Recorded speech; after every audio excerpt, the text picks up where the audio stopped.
Hi, welcome back guys. This is your Sensei, back with another fanfiction. This is the first part of What If Naruto Had Rabbit Goddess Blood? Now before starting, please give this video a like and subscribe to the channel if you want more videos like this. Now let's get into the fanfic. 16-year-old Uzumaki Naruto gave a pleased sigh as she tossed the last of the Hokage's paperwork into a pile. A not insignificant portion of her time as the Hokage's apprentice involved acting as her administrative assistant. She had complained about it at first, but Shizen, the Hokage's former apprentice, had pointed out that it was good training for being Hokage herself, and she had let it go. She absently formed several shadow clones. Most of them took piles to the various shinobi departments, and one took the return-to-sender pile to the Hokage's actual secretary. She smiled as she took 2 piles herself, one to drop on the Hokage's desk and one to take up to the roof of the Hokage tower. The Hokage, Senju Tsunade, was asleep at her desk. Naruto shook her head. She would wake her when she came down again. On paper, the Hokage was very busy as the leader of the village and the head of the shinobi hospital. In actual practice, her former and current apprentices and Shizen's apprentice, Haruno Sakura Tsunade's unofficial second apprentice, ran the hospital, and Shizen and Naruto over a lot of the burden of being Hokage. She placed the pile of papers on her master's desk and went to the staircase that led up. At the top of the tower she used a weak fire release technique to perform her favorite ritual of the day, the burning of the paperwork that did not even merit being returned to sender. She always burned the pile in view of the village in order to discourage frivolous requests being sent to the Hokage. There had been protests at first, but Tsunade had put her foot down. The ritual had helped and paperwork had gone down. Secretly, Naruto hoped that the burn pile never went away completely. For the first year of her apprenticeship, Shizen or the Hokage had checked the sorting of the 2 reject piles, but for the last 2 years, they had not bothered. She stood overlooking the village and looked down at her clothes. She had changed her outfit a few weeks ago. Whereas before she had worn dark colors as was customary for Konoha shinobi, her new clothes were pale without being bright. The style was similar to the outfit she had picked out with Hinata before their second C-rank mission. It emphasized her figure without being slutty. Her bust was now moderate-sized and she had very nice hips, if she did say so herself. Occasionally, she would have brief bouts of jealousy over Hinata's figure, but she was glad that she did not have to cart around Tsunade-sized BRTs. She wore brown pants, an orange long-sleeved shirt, and a green vest. She had brown holsters on her thighs that matched her pants. They were empty except for the storage seals she had inked onto the insides. She still wore her leaf badge as a belt, but the sash that held it was the same orange as her shirt. Her hair was tied into a loose ponytail by a green ribbon that matched her shirt. She had 2 reasons for changing her shinobi outfit.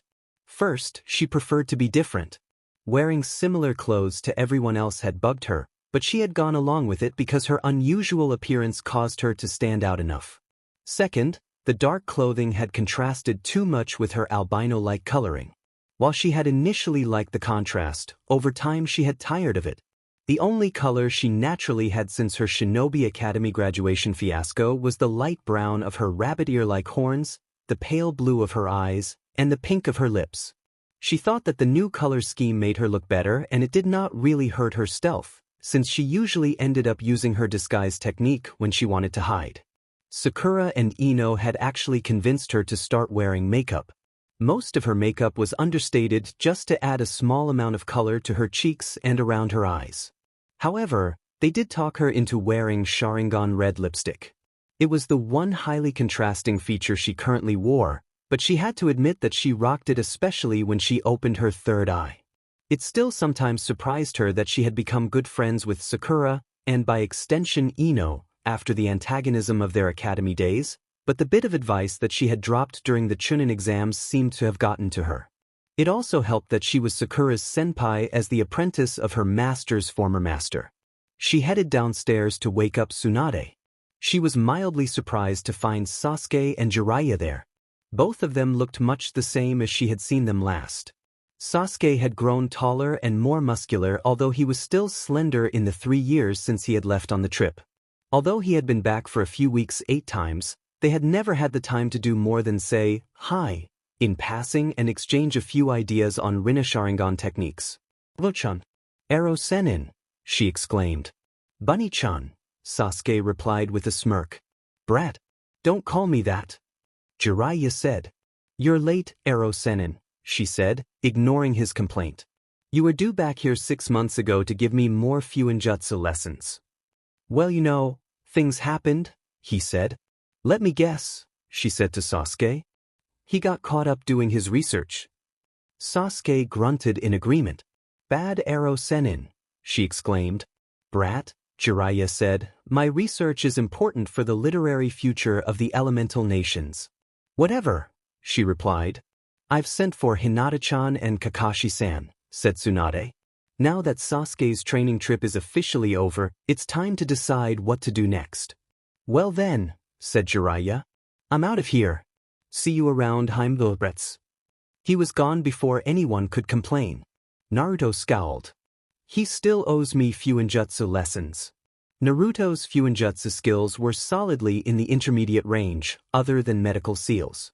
Despite having Uzumaki blood, Tsunade's Fuinjutsu knowledge was fairly specialized due to lack of interest in other aspects of sealing. She had passed on most of her sealing knowledge to Naruto once she had been taught the basics by Jiraiya.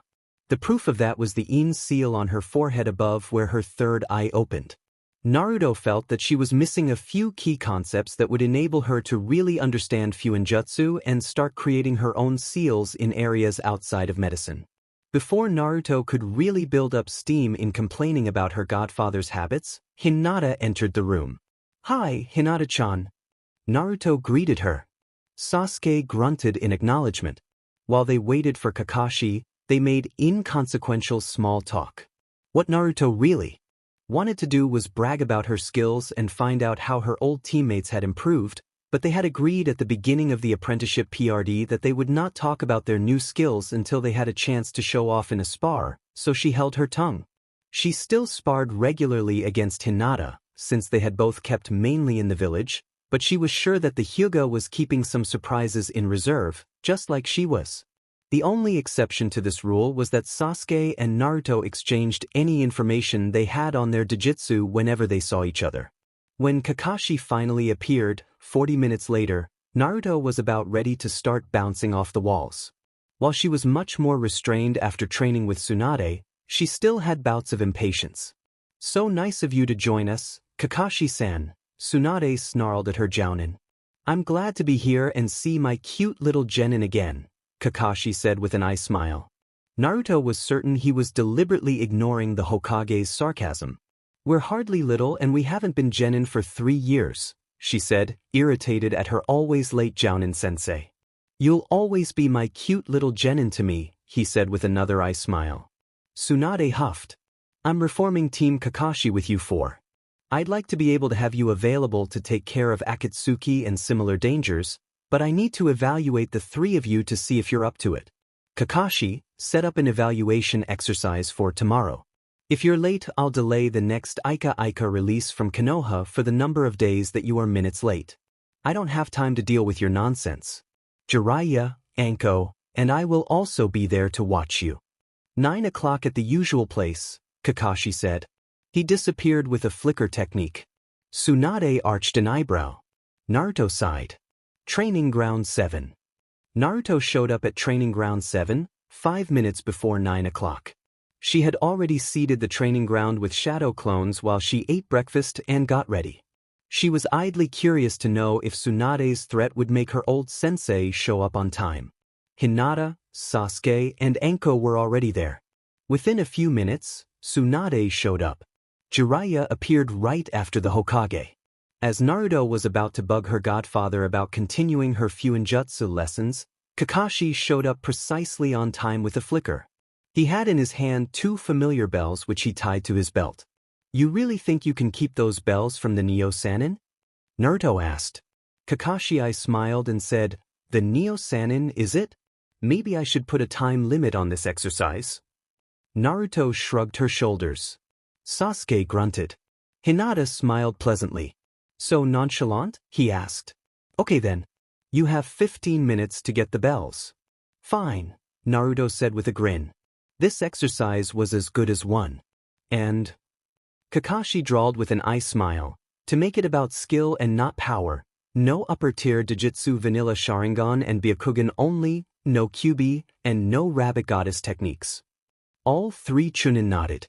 With the heavenly attraction technique that the Rinna Sharingan and Tenseigan could do, it would be too easy.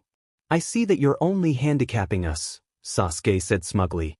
Kakashi moved his leaf badge to reveal his Sharingan, which morphed into a three-bladed shuriken with sickle-like extensions on the blades. Oh really? He said equally smugly. Manjikyu, Sasuke hissed. How?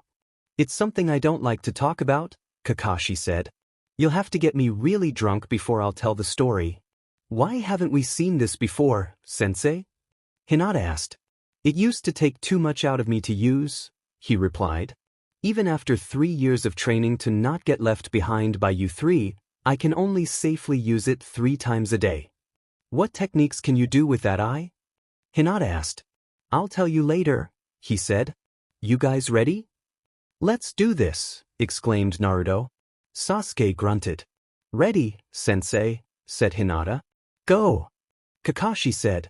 Naruto felt one of her clones pull her away with a replacement technique.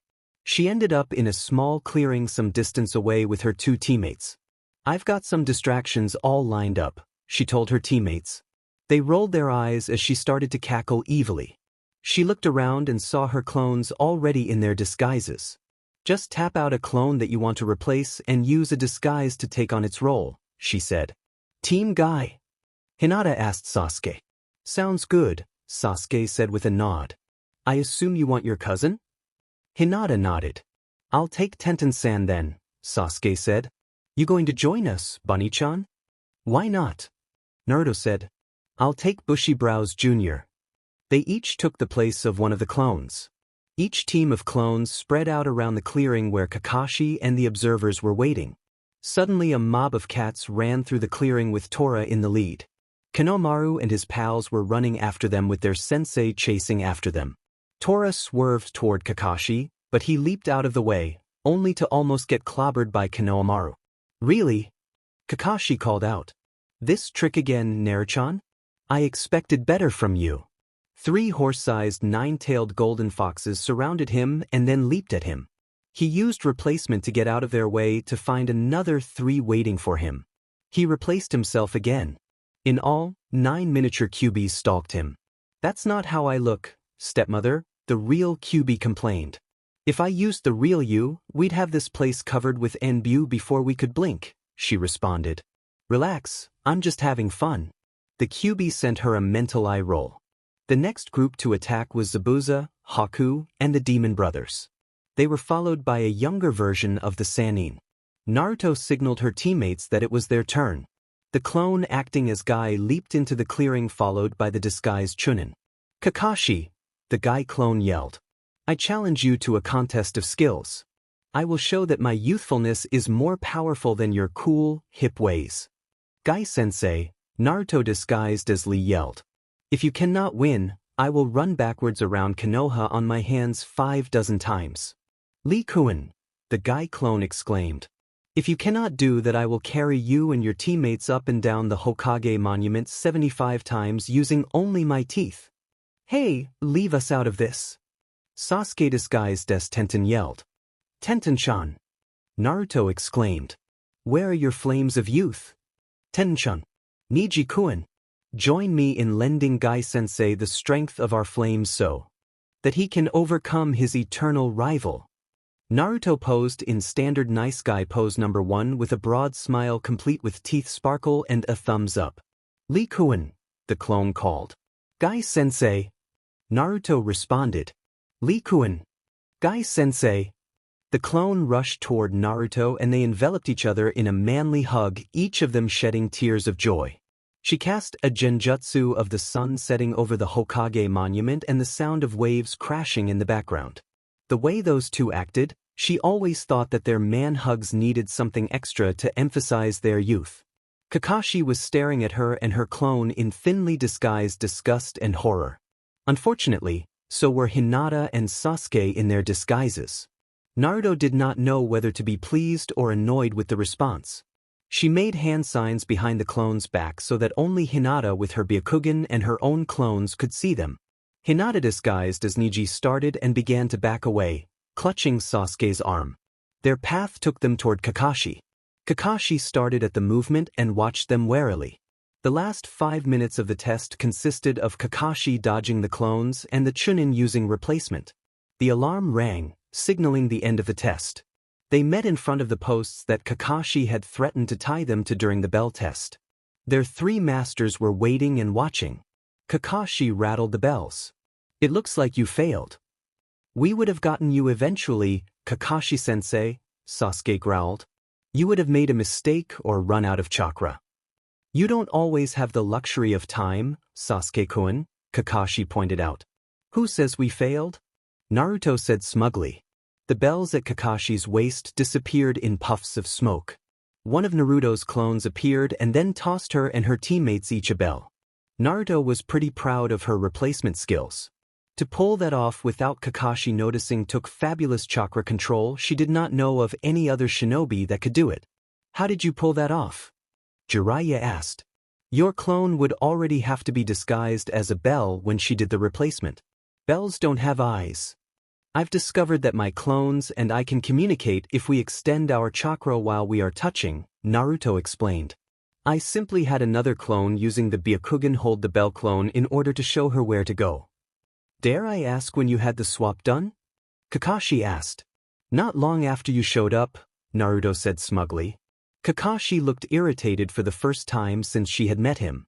He sighed and composed himself. "How very shinobi of you, Naruto-chan. Well done." "As entertaining as this was," Tsunade said, "it wasn't what I was looking for. I want you to do individual spars so that I can see your combat skills."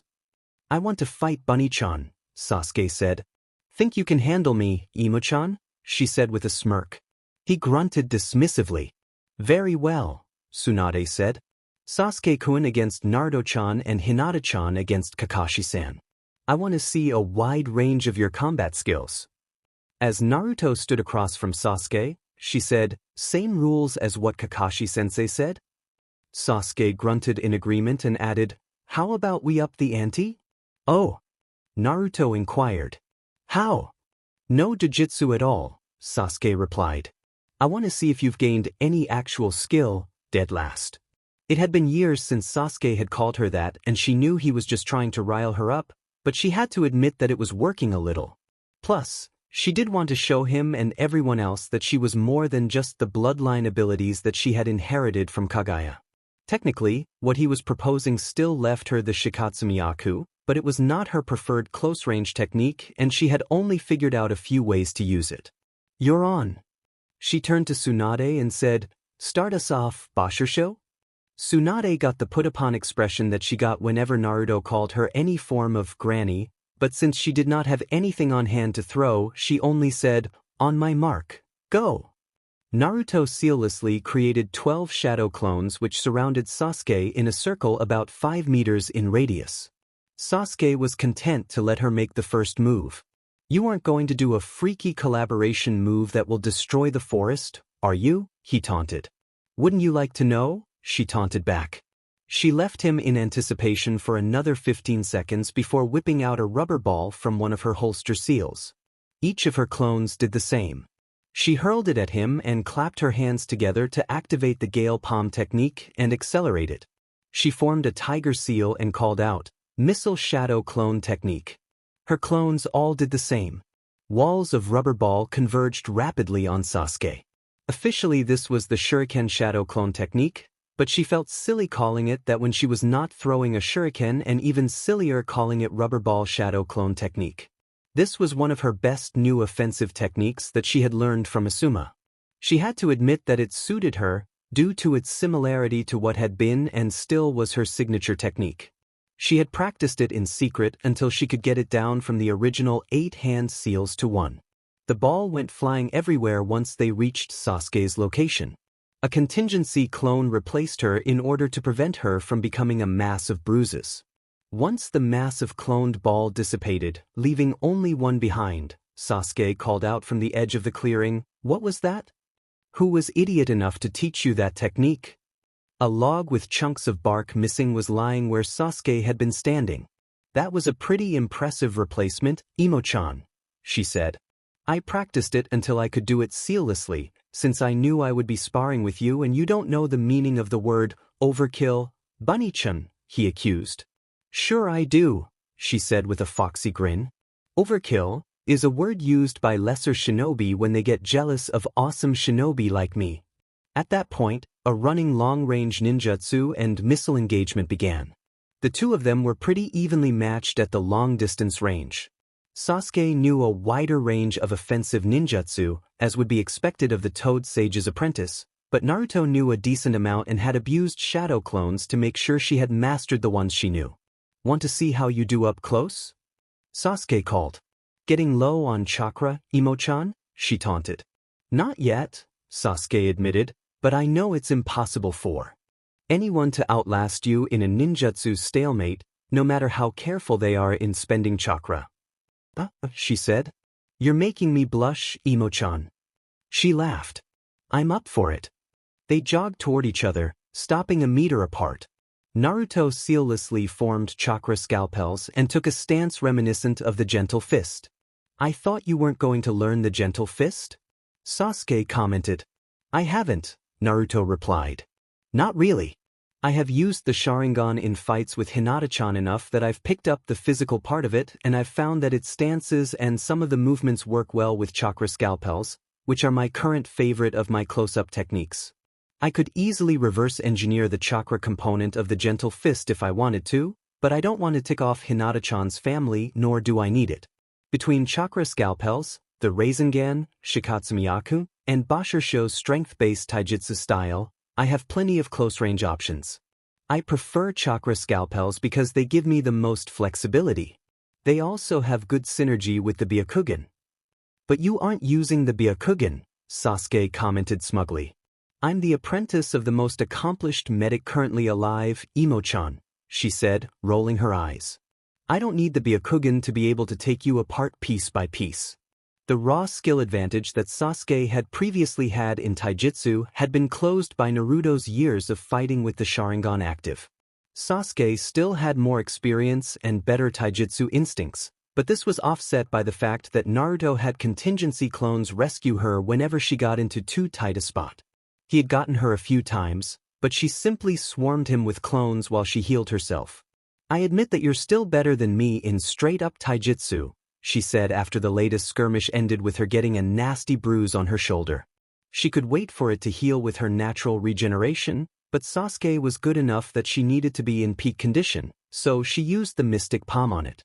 Sasuke was panting with the effort of having to avoid her chakra scalpels for so long. But when are we ever going to be in a straight-up taijutsu fight outside of silly tournaments?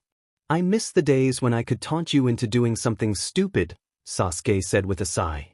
Your freakish physical endurance, chakra reserves, and healing make you impossible if someone doesn't finish you off all at once. It's great to be me, Naruto said with a cheeky grin. Sasuke rolled his eyes. One final go? He asked. Let's do it, she exclaimed. Sasuke flashed through 11 hand seals ending on monkey. Lightning chakra covered his arm and continuous chirping filled the air. Kakashi-sensei taught me this in case I needed to face Gaara in the exams, he commented. It's his signature move. Naruto formed a Rasengan in her hand. Chakra scalpels would not be able to deflect the technique that Sasuke was using. Sasuke charged toward her. Surprisingly, the charge had no subtlety to it. Naruto easily blocked the technique with her Rasengan and hammered him with a kick to the ribs. Okay, Kakashi said. I'm stopping this match. It's starting to get out of hand.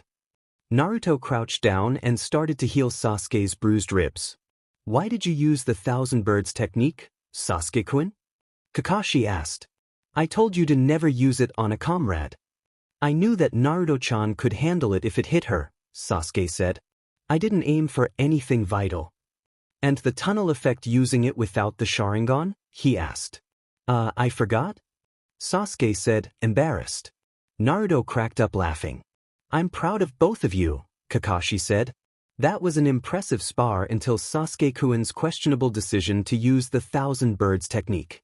Ero-sensei doesn't know any close-range offensive techniques except Rasengan and he won't teach it to me, he complained. It's Naruto's inheritance, Jiraiya said. It's up to her to teach it to you if she wants. Sasuke tried to use puppy dog eyes on her. She almost agreed on the spot due to the ridiculousness of the broody Uchiha with pleading eyes. She laughed and said, "Let me think about it, okay, Ime-chan? I'm trying to get away from making all my decisions spur of the moment when I don't have to." Sasuke pouted in response, which almost had her on rolling on the floor again. "When did you get so responsible, dead last?" "When Bashirsho started making me handle her paperwork," she said with a mock glare at her master. "You're the one that wants to be Hokage," Tsunade said in response. "I'm just making sure you won't be incompetent if it somehow happens." "I feel the love, Bachan," Naruto said. Tsunade snorted in amusement. Hinata and Kakashi's match was fast-paced and furious. Kakashi spent much of it fleeing from Hinata using replacement and trying to position himself for ninjutsu barrages. Kakashi was an expert at close-range fighting, but Hinata's gentle fist peppered with snake style and her own unique moves was very tricky. Kakashi was used to high-speed battles with Guy, but Hinata's flexibility and agility were quite different than the strong fist's straightforward moves. Hinata tried to box him in with precision kunai strikes, but Kakashi was too tricky to be caught. "Hinata-chan has him on the run by herself, almost as much as all three of together did," Sasuke said, speaking loudly to be heard over Anko alternately cheering for and threatening her apprentice. "Fighting Hinata-chan is no joke," Naruto said. "The only reason I can win a fight with her is that the Byakugan can't tell the difference between me and my shadow clones. Honestly, Kakashi-sensei will probably win, but only because he specified no Tensigen." Sasuke arched an eyebrow. "If you think she's fast now, you haven't seen anything yet. When she uses her glowy mode." Naruto shuddered, then she smirked. "Plus she can fly." "She can fly?" Sasuke said incredulously. The third Tsuchikage was the only shinobi that most people knew of that could. "She figured it out using her gravity powers," Naruto said. "I was able to do the same with my Deva path after talking with her and observing her. I'll show you how to do it later. The only real drawback to flying besides chakra cost is that it limits you to using Deva path abilities. Hinata-chan, of course, doesn't have that drawback since all of her Tensigen abilities are connected." "Does Hinata-chan use ninjutsu?" Sasuke asked after the fight had progressed. "Yes," Naruto said, "but she prefers taijutsu or kunai techniques. She's not using any now because she knows that Kakashi-sensei is trying to drag the match out and she's trying to conserve chakra." After another 10 minutes, Kakashi succeeded in wearing Hinata out enough to trap her and force her to yield. "I have to admit, I'm impressed with all three of you and your teachers," Tsunade said. The three Chunin smirked, even Hinata. Anko cheered. "You are all clearly Jounin level as far as fighting ability goes," Tsunade continued. "Does that mean you're promoting us?" Naruto asked excitedly. Tsunade shook her head. "Jounin also need to show leadership ability." Naruto pouted. "You promoted Niji-san to Jounin." "He showed the necessary leadership qualities," Tsunade said, "and there were no political consequences to promoting him." Naruto frowned. "Is this about the Kyuubi?" she asked. Tsunade shook her head. "No, this is about my plans for your team. Promoting Niji-san freed up Guy-san to take separate missions and they could clearly handle it. I want the four of you together as Team Kakashi. If I promoted you, I couldn't justify keeping you all together as a team, and I need a team like yours as an anti-Akatsuki task force. The daimyo, the council, and the clan heads would all complain if I tied up 4 jounin like that over hearsay and an isolated incident." Naruto pouted again. "Not even to take out a missing nin like Itachi?" Sasuke asked. She shook her head. "Not unless he causes more problems. He's left Hai no Kuni alone for the most part since the massacre. They would be afraid that he would cause more problems if we riled him up." "Does that mean I won't be able to go after him?" Sasuke asked with a frown. "It just means that I can't send you out after him as the stated mission at this point," the Hokage said. If I think you're ready, I'll send you out under a pretext. Sasuke nodded understanding. Obviously, Kakashi will be team leader, she said, but I expect great things from all of you. You got it, Bachan? Naruto exclaimed. She paused and then asked, what now? I'll send you out on some short A and B ranks until we hear news of Akatsuki, the Hokage said. Jiri-kun, I want Akatsuki to be the primary focus of your network, okay? You've got it, Haim, he responded with a thumbs up. The three Chunin stayed behind at the training field in order to talk after the older shinobi left. So have you figured out any new Rinne Sharingan techniques in the last 6 months, Imo-chan? Naruto asked. No new techniques, Sasuke responded, but I've gotten better at using the Azura path. Naruto grimaced. That path is disturbing. Sasuke shrugged. It was a little disconcerting at first, but who can argue with rapidly shooting powerful missiles and beams without hand signs? Have you figured out anything new? I can summon Hinata with the animal path, she replied. Really? He said. I wonder if I could summon you guys. I don't know, Naruto replied. I noticed that I could feel a small residue of my chakra in her and concentrated on it while I was doing a summoning. So you think you could do it with me too? Her male teammate asked. I think so, she replied. Other than that, I've only figured out flying with the Deva path thanks to Hinata-chan. Hinata smiled. Flying is fun. I wish I could do it more, but it's somewhat chakra intensive. Is Ero Sennin still convinced that there are 6 paths? Sasuke asked. Yeah, Naruto responded. Unless there is something extra added by combining the Sharingan with the Rinnegan. You still don't know why you have 9 Tomo compared to my 6, do you? He asked. She shook her head. The QB only knows what he heard about Kaguya. She had 9 like me. If there's any difference, we're going to have to figure it out on our own. Besides the 2 Deva path techniques that they had both started out knowing how to use instinctively, Naruto had figured out how to use the animal path to summon creatures and the Preta path to absorb chakra from the techniques of opponents. Sasuke had figured out how to use the human path to absorb knowledge from a foe, killing them in the process, and how to alter his body with the Azura path, including creating regenerating missiles from his body. Presumably, there was one more path. So what else did you learn? Sasuke asked.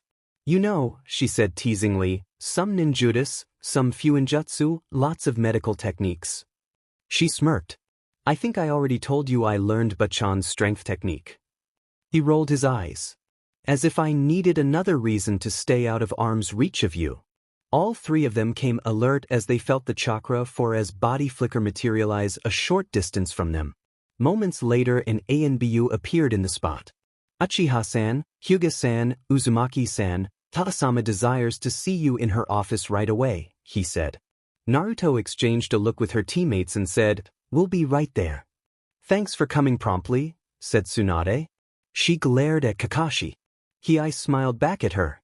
How did you get Kakashi-sensei here so fast? Naruto asked. He was already here, her master said. We were talking about plans for your team when a priority message came in from Suna via Messenger Hawk. What does Suna want? Sasuke asked. Akatsuki attacked Suna and managed to maneuver the Kazakandano into an unfavorable position and captured him. Gaara-san, Naruto exclaimed. She fought down the impulse to demand that they leave to go rescue him right away. She had not had any contact with him since the Chunin exams other than a few letters, but she felt a large amount of kinship toward her fellow Jinchuriki and had been pleased to know that he had turned his life around and gained enough trust from his fellow Suna shinobi to be named Kazekage. Tsunade paused and glanced at her. After Naruto proved capable of holding herself in check, the Hokage nodded and continued. Suna has asked for help in recovering Kazekage Ano. Unfortunately, I don't have a lot of teams of the necessary strength free right now, so I'll only be sending you to start off with. Team Guy is currently finishing up a routine mission near the border with Kusa. I'll send a message to have them join you after they're done. If I know Guy-kun, Kakashi said, it won't take him long to catch up. Tsunade nodded. From the description that Suna sent, the primary culprit is Deidara, a missing nin from IWA, who used bombs made from clay that he shaped. From what we know of Akatsuki, he has a partner he works with, but Suna did not know who. It was at least when they sent the message. Kazekagidano's brother, Kankuru-san, was trying to pursue them. Akasuna no Sasori, said Naruto. The others looked at her. Those two were the ones that kidnapped me right after the genin exam, she explained. If they haven't switched things around, he'd still be Deidara's partner. Sasori is Suna's most infamous missing nin, Kakashi commented. He was their premier puppeteer before he left and has presumably only gotten stronger. Be prepared to take care of some nasty poisons, apprentice, Tsunade commanded Naruto. His grandmother, Chiyo-san, was exceptionally skilled at making them, and she was the one that taught him puppetry. We'll do Bashirsho, Naruto said. She made a shadow clone to head to the hospital to pick up a poison antidote kit. The kit contained more antidote-making ingredients that she typically needed to carry on herself. She would still be limited in how much antidote she could make for really exotic poisons, but forewarned is forearmed. One last thing, the Hokage said. Temari-san left to return to Suna earlier today. If you encounter her on the way, let her know what's going on. Naruto felt her clone arrive outside the door with a flicker. She had trained her chakra sensing with help from her cousin Karen, and left it active at a low level all the time. With a group of S-ranked criminals after her, she thought it advisable, especially considering how porous Konoha's walls seemed to be. She did not have close to the range with it that Karen did, or even that she had with her Byakugan, but in most public circumstances it was considered inappropriate to have the Byakugan active. The clone handed her a scroll which she sealed into one of her vest pocket seals.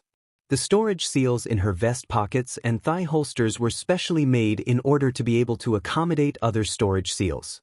I've got the medical supplies that I'll need, Naruto said. I just need to pick up my mission kit from home. I've already got mine, Sasuke said smugly. Naruto pouted. Some of us haven't had the chance to travel or take missions regularly. I'd like all three of you to be ready to go at a moment's notice from now on, Kakashi said. All three Chunin acknowledged the order. Meet at the gates in 10 minutes, he said before disappearing in a flicker. Naruto also used the body flicker to go to her apartment as they dispersed. Once there, she made shadow clones to grab her mission supplies and secure her home. She sent one to grab some sustenance from Ramen Ichiraku and sent one to inform those who needed to know that she would be gone Sakura, Shizune, Haku, Karen, and Ranma. While her reputation had improved, especially since she had started managing the hospital with Shizune, the only real close friend she had made while Sasuke was gone had been Sakura and maybe Ino. She made it to the gates within 5 minutes. Sasuke was already there and Hinata arrived moments after she did. 3 minutes later her clone appeared with her special DLVY. Right at the 10-minute mark, Kakashi appeared with a flicker. While I'm gratified and a little surprised that you made it on time, Sensei, Hinata said. Why did you need 10 minutes? I had to check the bookstore, Hinata-chan, he replied with an ice smile. Hinata and Naruto both growled at him while Sasuke palmed his face. If we're 5 minutes too late to rescue Gaara-san, I'm burning your pervy books, Naruto snarled. I noticed that you had a clone make a detour too, Bunny-chan, Sasuke said with a smirk. Ichiraku? Naruto huffed. I would have left without her and had her catch up. You would waste that much chakra on ramen? Sasuke said. It's not like I'm going to run out, and Gaara-san and Temari-san both said that Suna doesn't have any good ramen, Naruto responded. The same rule applies to you, Toho-chan, Kakashi said with an ice smile. If you run out of chakra and it prevents you from saving Kazekagidano, you're banned from Ichiraku for a month. Naruto paled. You'll help me out here, won't you, Kyuubi? She asked the Bijou. I'm not going to give you my chakra to save your ramen privileges, stepmother, the Kyuubi growled at her. But Akatsuki the Bijou, Naruto spluttered. Fine, the fox said, but only to keep the Bijou out of their hands. Collecting all 9 of us can only mean trouble. Do you think they mean to reform the Jubi? She asked. They would have to be fools to do so, it growled, but you humans often are. She noticed that her teammates were all staring at her. The Kyuubi saying it won't give you chakra to protect your ramen privileges? Sasuke asked with a smirk. She pouted. Everyone is so mean to me. It was true that she could probably rip chakra from the Kyuubi without permission if she needed to, but she wanted to avoid that if at all possible. She would do it to save her precious people, but not her ramen as much as it would pain her. Enough goofing around, Hinata said seriously. Let's go. They started off at a distance eating, but steady pace. When they were 2 kilometers outside of Konoha, Naruto called a halt. Now that we're a safe distance from the village, I'm going to summon our transportation, she said. You mean to fly us to Suna? Do you have the chakra for that? Kakashi asked. I do, she replied. And even if I didn't, the Kyuubi is in full support of preventing Akatsuki from gaining the bijou. Naruto sent chakra to her eyes and opened the eye on her forehead. She now had enough control over the Rinna Sharingan that she could open it without manifesting her chakra externally and becoming a chakra torch. She formed a ram seal and sent chakra and focused on summoning her giant bird. She had discovered the animal path when she had tried to summon a slug without providing blood as an experiment. The technique had failed, but she had felt a pulling on her third eye. She had tried again with her Rinna Sharingan open and ended up summoning a dog-sized carnivorous bunny complete with sharp, pointy teeth and claws. When she had shown Sasuke how to do it during one of his visits back to Konoha, he had ended up summoning a large cat with a tail that split in two. Some experimentation had shown that they could each summon a variety of creatures based on an image that they formed in their minds while doing the technique, but that they summoned different creatures even if they pictured the same thing in their minds. Originally, they had needed to form the hand seals for the normal summoning technique, but now she only needed to use the ram seal unless she summoned Hinata.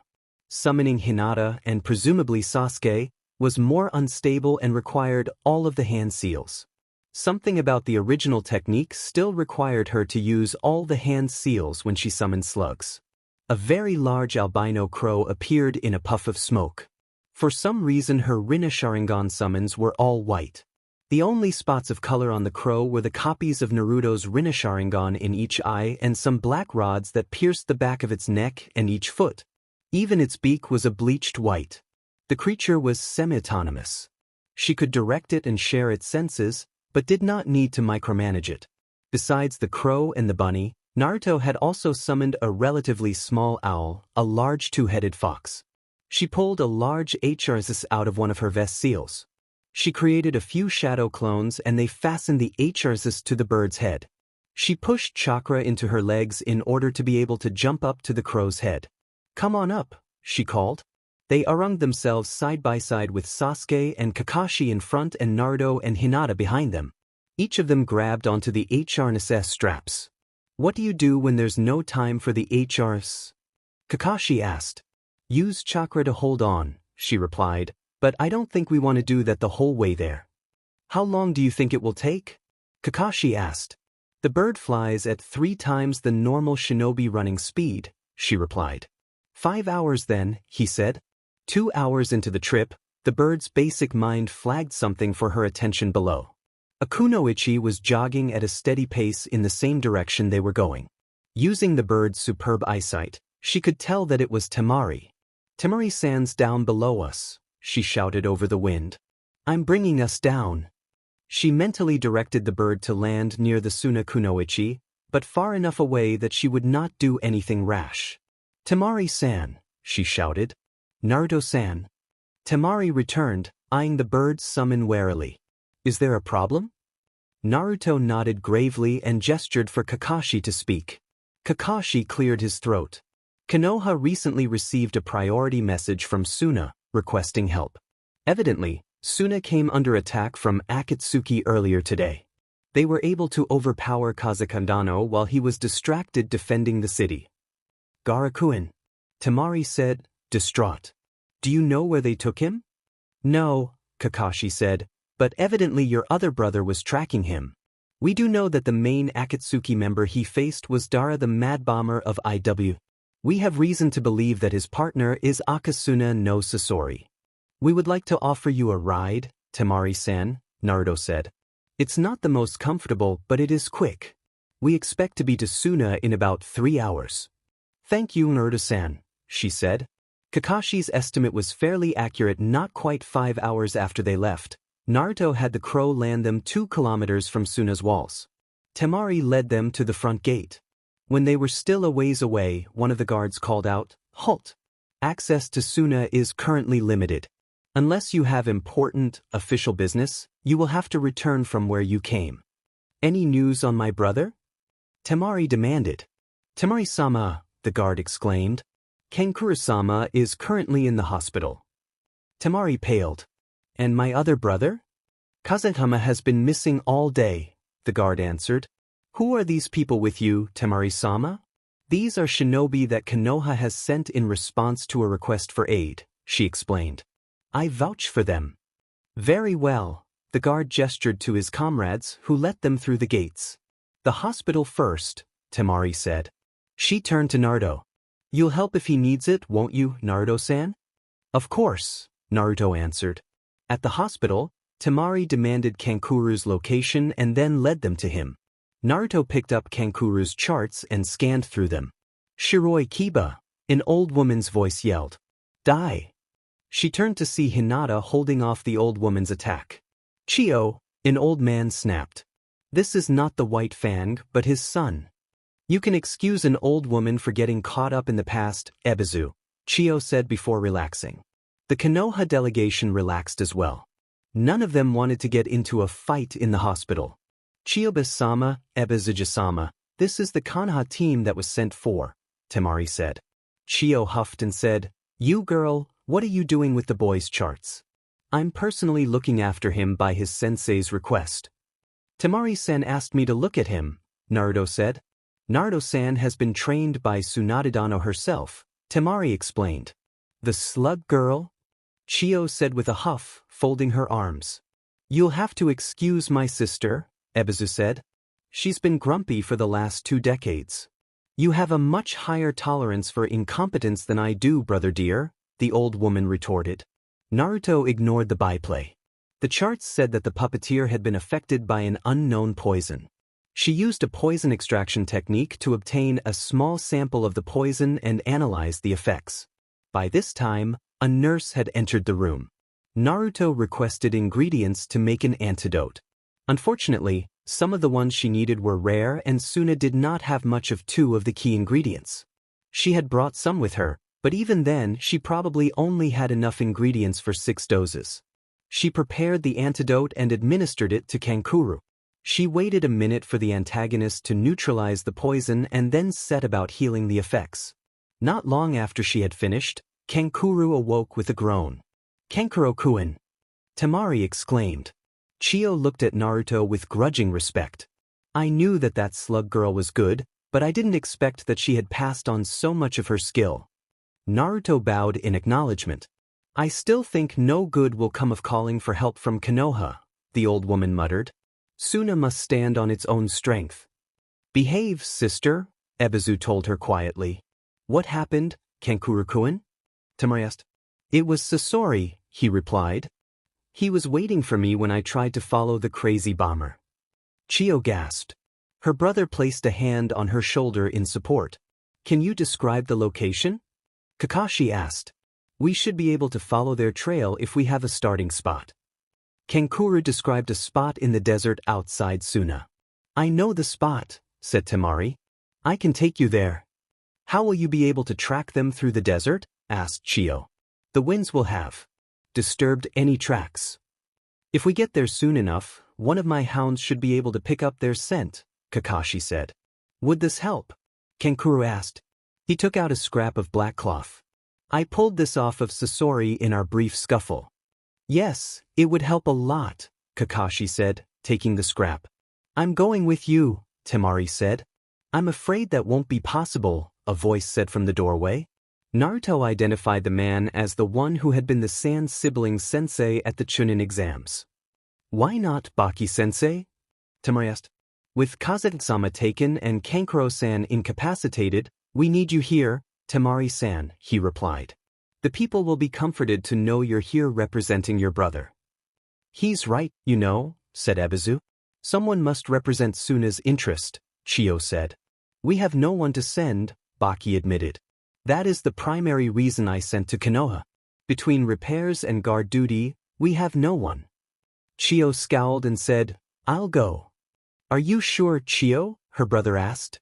"I am," she said firmly. "And if it is Sasori?" Ebizu nodded in understanding. By the time they were done talking to Kankuro, it was nighttime. Kakashi made the decision to start out early the next morning. It was the logical decision, but it still bugged Naruto. Temari was also obviously trying to contain her irritation at them not setting out right away. Just after dawn, Temari led the Konoha shinobi plus Chiyo and Baki to a spot in the desert about a kilometer from the walls of Suna. To Naruto, it did not look any different than any other desert spot, but Temari was confident. Temari seemed irritated at Baki's presence. Naruto thought that the man had accompanied them to make sure that Temari did not run off with them. Kakashi bit his thumb and ran through the hand signs for summoning and slammed his hand into the ground. A smallish pug dog with a leaf badge appeared in a puff of smoke. "Pakun," Kakashi said, kneeling and holding out the ripped piece of cloak. "I need you to follow the owner of this." "There's not a person sent on this, Kakashi-san," the dog said. "My brother took that off my other brother's kidnapper at great personal cost," Temari said firmly. "The scent on this fabric is mostly of wood and oil," Pakun insisted. The three Sunanin shared a look. The owner of the fabric was a puppet user. "Can you find this same scent elsewhere near here?" "I can recognize the scent," Pakun said.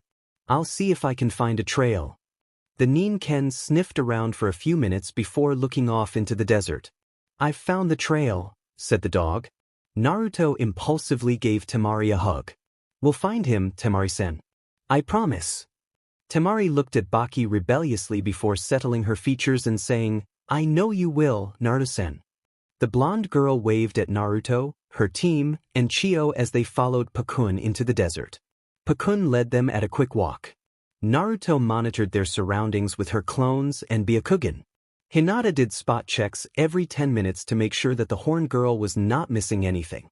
After they had been following the trail for 2 hours, Naruto called a halt. "There are 2 shinobi waiting up ahead right in our path." "Akatsuki?" Kakashi asked. Naruto nodded and glanced sidelong at Sasuke. "Hoshigaki Kisame and Uchiha Itachi," Sasuke finished, remembering who the Shark Man's partner was. "Will you be able to do this rationally, Sasuke-kun?" Kakashi asked. Sasuke nodded. "I have some things that I need to ask to him about.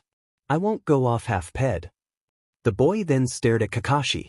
"I call dibs." "You're not fighting him alone," their sensei said. Sasuke grunted and looked at his teammates. "I'm not as immature or stupid as I was when I was a green genin. I'll behave." Naruto sighed. "I'll take point on Kisame. Last time I encountered them, I was able to stop his sword from draining me." Kakashi nodded. "I want Hinata-chan to back you up. Even with Samehada's worst ability neutralized, Kisame is no joke." He turned to the Hyuga. "I want you to hold back as if you were guarding Chiyo-san while Naruto-chan occupies Kisame's attention. When you see an opening, blitz him.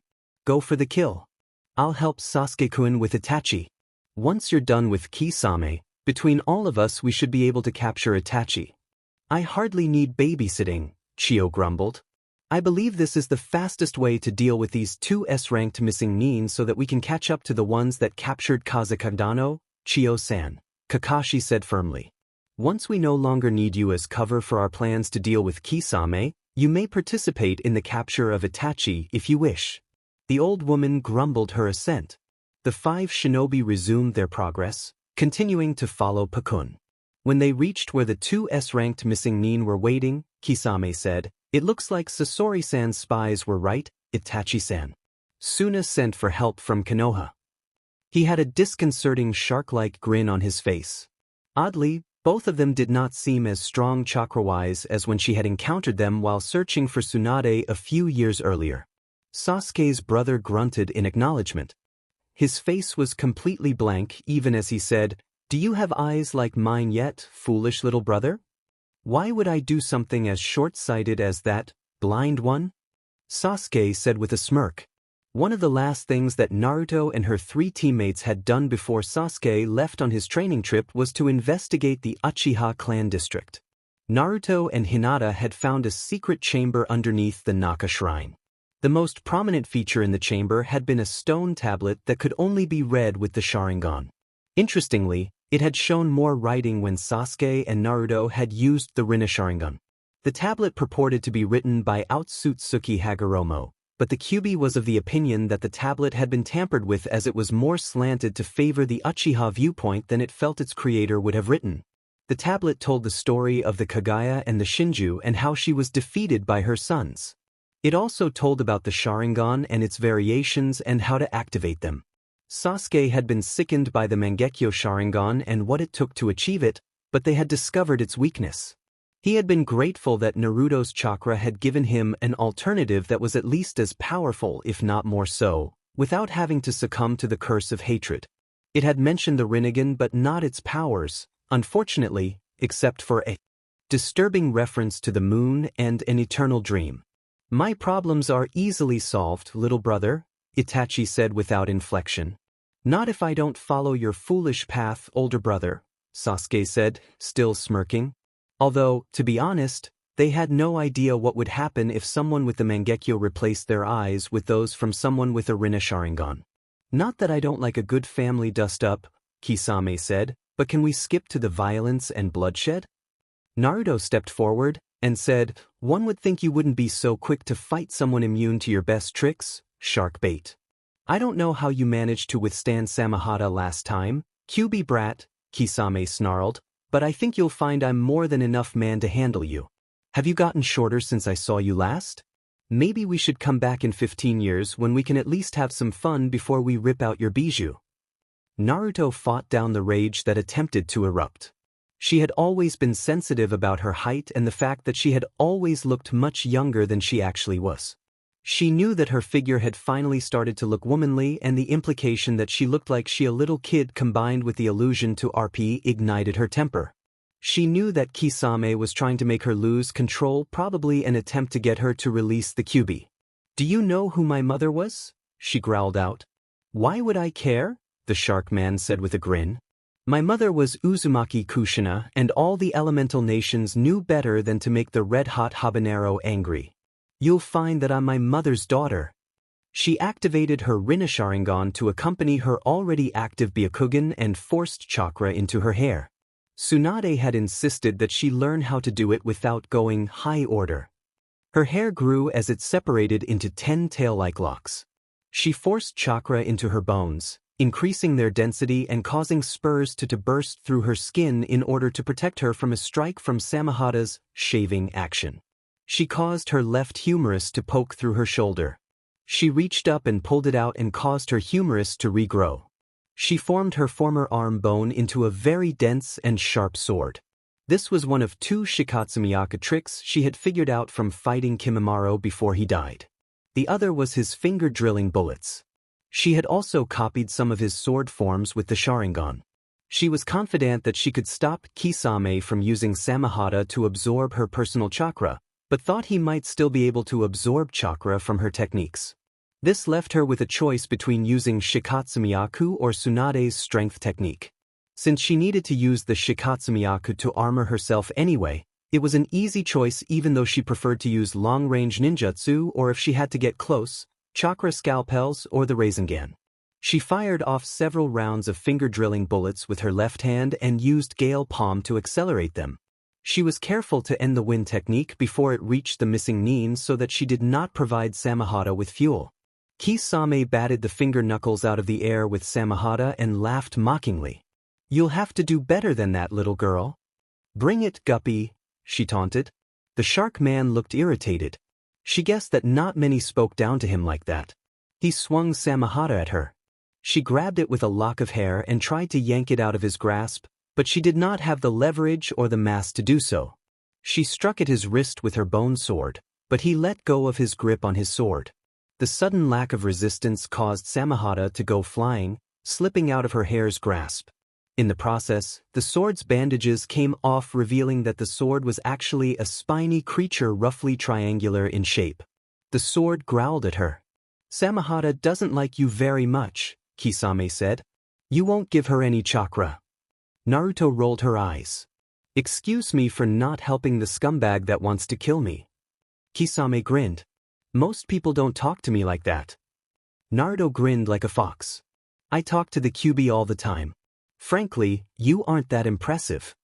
I should think not, growled the QB. We'll see if you still think so as you're breathing your last breath and the QB is our prisoner, the shark man said with a sneer. Kisame and Samehada tried to come at her from both sides. She retreated, angling so that Hinata would have a clear shot at his back.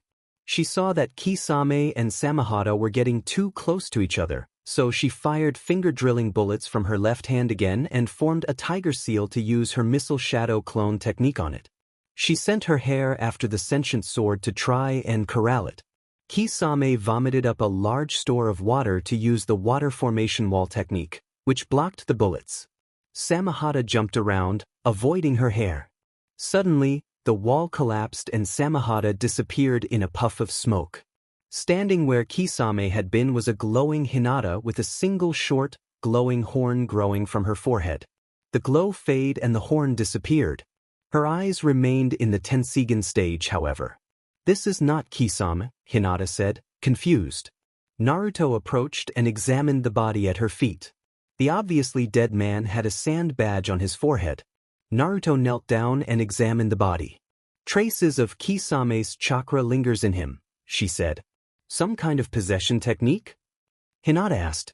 Must be, Naruto answered. She produced a scroll and sealed the body into it. Let's go help the others.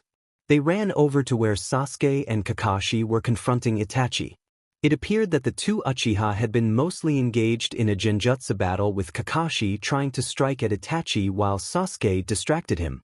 Naruto and Hinata spread out and the four shinobi boxed the missing nin in. Chiyo, despite her earlier words, seemed content to merely watch.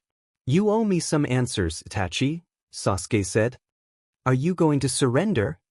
Not today, little brother, Itachi said. His chakra flared and then diminished.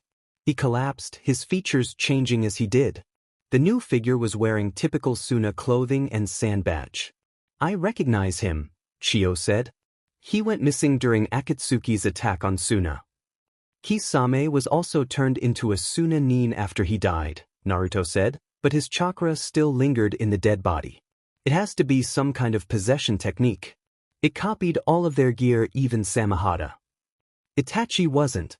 Fighting at his full strength, Kakashi commented. Naruto nodded. Kisame had a little less than a third of the chakra he had when I saw him last. I thought it was odd, but he still had a huge amount, so I didn't put much stock into it. Naruto sealed the body into another storage scroll. She handed both of them to Chiyo. As Suna's representative, I think it's appropriate that you take charge of the bodies. I suppose, Chiyo grumbled, since we don't know whether they're traitors or victims. Let's continue, Kakashi said. He whistled and Pakun came out of hiding. They resumed following the pug. By late afternoon, they came to the end of the trail, a cave blocked by a boulder with a large seal on it. Naruto used her Byakugan to confirm that Gaara was inside the cave. Gaara-san is inside, she said, describing what she saw. I can also see Sasori and Deidara. There are 7 other figures inside that have chakra signatures, but they seem kind of tenuous, like they aren't really there. Like the possession technique Itachi and Kisame used? Kakashi asked. No, that looked like the real them, only with less chakra, Naruto said. This looks like it may be projections? Out of the projections, I only recognize Itachi and Kisame. There's also this ugly statue that Gaara-san's chained to that sking out the Ichibi's chakra from him. What can you tell us about this seal? Kakashi asked. It's a barrier seal, she said. I can see that it's also linked to 4 other seals that protect it, which are all roughly 20 meters away. So we deactivate the other seals and this one deactivates? Kakashi asked.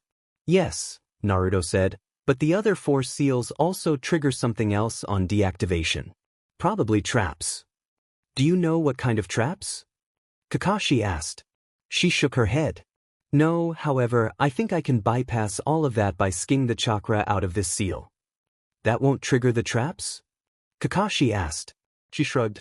It might, but the only thing I can get out of the seals is that they latch onto the closest person, and we're all far out of their range here. Do it, Kakashi said. Naruto activated her Rinne Sharingan, put her hand over the seal, and activated her Preta path. She had some natural chakra absorption ability, but using her third eye and the Preta path was easier. Kakashi led the way into the cave. "We can't let them near the statue," an unfamiliar voice called. The man had orange hair and purplish eyes with concentric circles sort of like her third eye, but without the tomo. He was wearing a defaced rain badge. "Cut the connection. Deal with them and we can finish later." As they entered the cavern, she examined the 5 that she did not know.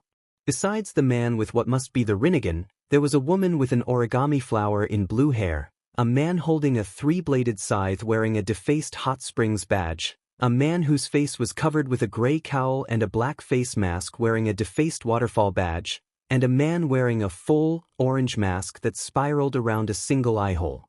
"The man in the orange mask is the man who made me attack Konoha the day of your birth, stepmother," the Kyuubi growled, its voice quivering in rage. Naruto halted in shock. The man in the mask waved at her cheerfully before the statue and 7 of the 9 disappeared, leaving only Sasori, Deidara, and Gaara now free from the chains, but unconscious. Deidara threw a wad of clay at the ground that expanded into a large bird. He scooped up the unconscious Gaara and jumped onto the bird, rising into the air. "Heavenly attraction," Naruto called, using the Deva path to latch onto Gaara. Deidara tried to keep a hold of him, but Naruto pushed chakra into her hair and sent it toward the Mad Bomber of IW. Deidara swore and let go. Naruto caught him with several locks of her hair and continued to send other locks after the Mad Bomber. "Divide and conquer, Master Sasori," Deidara called as he maneuvered his clay bird out of the cavern. "I've got him," Sasuke called, chasing after him. "I'll deal with my errant grandson," Chiyo said. "Help her, Hinata-chan," Kakashi said. "Naruto-chan, you make sure Kazekage is all right." He ran after Sasuke. Naruto examined Gaara. Examining him with her Byakugan, she could see that the Ichibi's chakra was still leaking out of him, albeit slowly. Something still tied him to the statue or whatever they were using to extract the Ichibi. There seemed to still be a lot of the Bijuu's chakra inside him, certainly more than he had of his own chakra, but much less than 1/9 of the Kyuubi's chakra. "Does the Ichibi's tail have the same amount of chakra as one of yours?" she asked the Kyuubi. "No, it doesn't," the Bijuu replied. "I have nearly half of the Jubi's original chakra and the Hachibi has nearly half of the remaining and so on. Of course, since your father stole half my chakra, I currently only have as much as the Hachibi," it growled. That was a relief to Naruto. They had gotten less of the Ichibi's chakra than she had feared at first. She interrupted the chakra drain and pulled on the trail of chakra. Since she had a high affinity to Bijuu chakra, she did not even need to use her Preta path. She felt a pull on the chakra, which she resisted and it released as the drain stopped.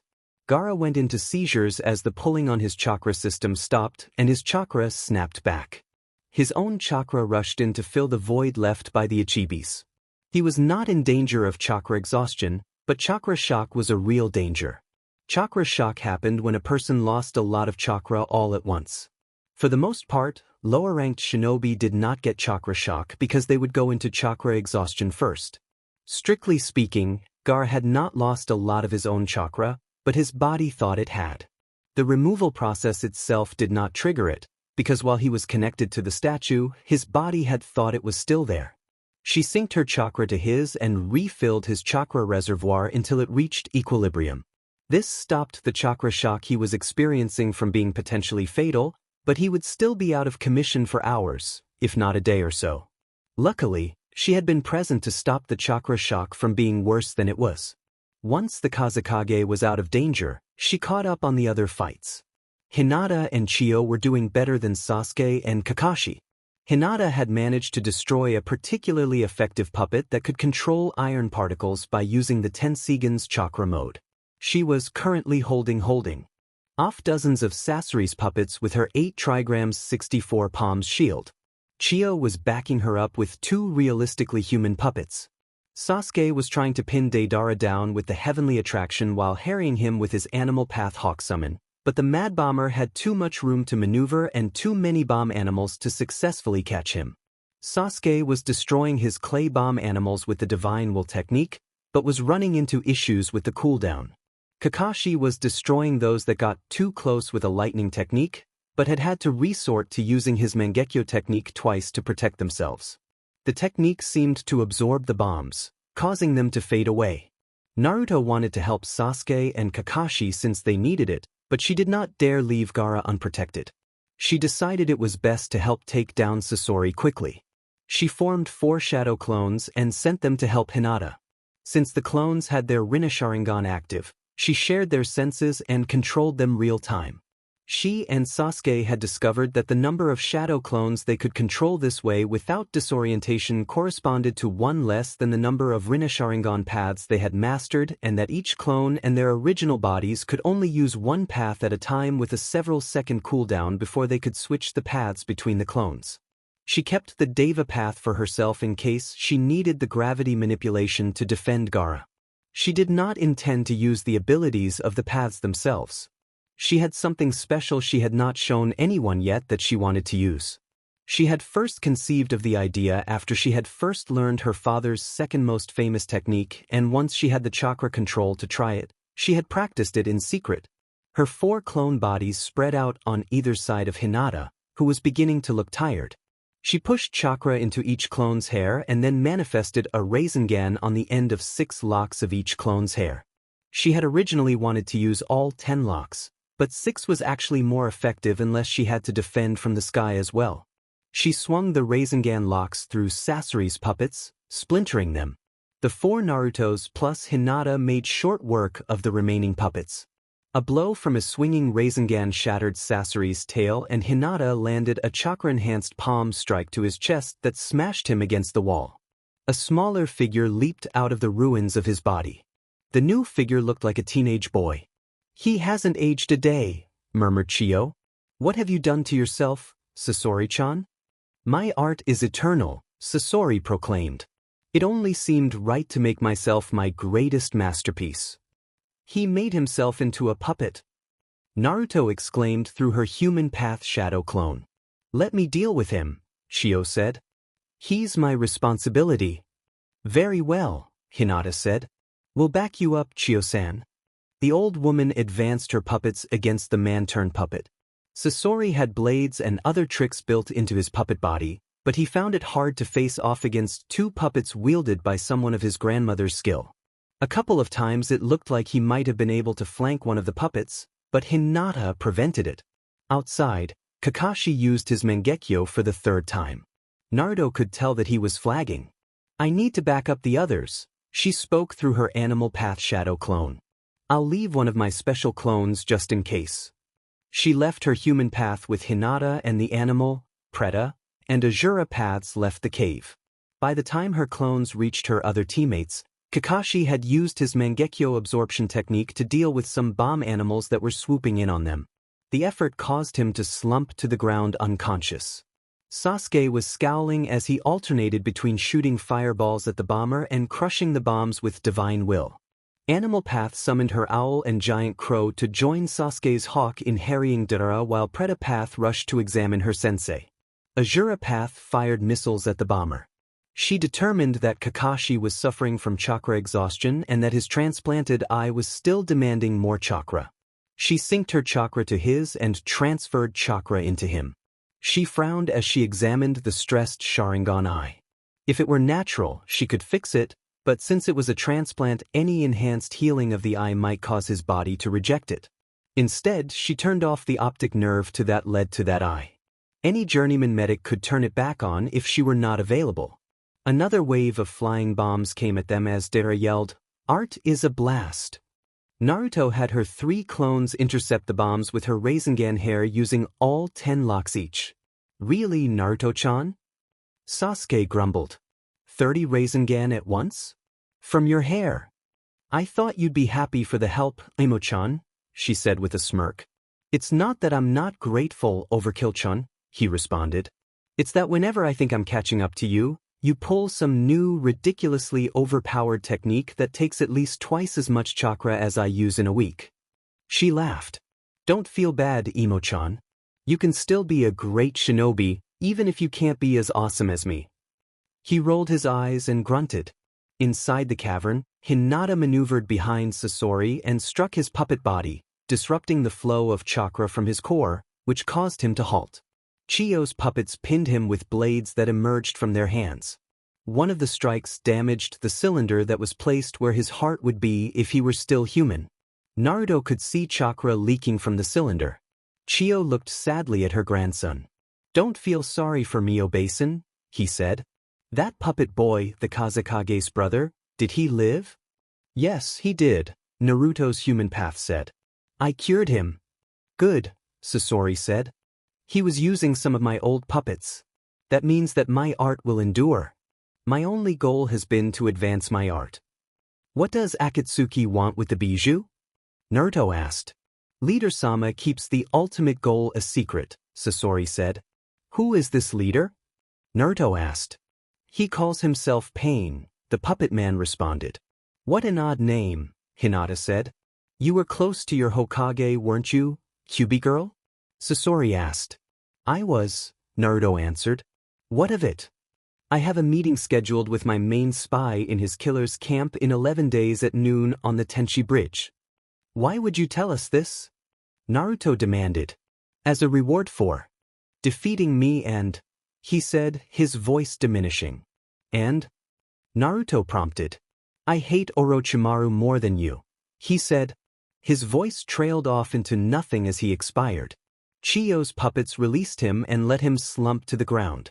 She stood over him with her head bowed. Outside the cavern, Naruto said, "Try the heavenly attraction again. I'll stop his bomb birds from interfering." Sasuke grunted and stretched forth his hand and pulled with his Deva path. Naruto sent forth her hair from all 3 clones, forming a bomb-free corridor around Sasuke's technique which snared the bomber's clay bird. She pumped chakra into her hair to make it strong enough to endure the bombs. She grunted as shock waves traveled down the length of her hair, but she did not let up. As the giant bird jerked toward them, she formed 2 Rasengan at the tips of 2 of the locks of her animal path and shoved them into the bird. The clay bird tore apart, causing Deidara to fall. A lock of her Preta path's hair grabbed him and yanked him toward them. Deidara spat out a wad of clay into his other hand and slammed it onto his arm just above where her hair had latched onto him. "You'll never stop my art," he yelled as the clay exploded, severing his arm. As he fell, he spat out more clay which swelled into another giant bird that swooped underneath him and carried him away. Sasuke looked at her and gestured with his head toward where Deidara was fleeing on his bird. She shook her head. "Both Kakashi-sensei and Gaara-san are unconscious," she said. "I should stay with them and I don't think we should split up. He could lead us into a trap." He grunted in acknowledgement.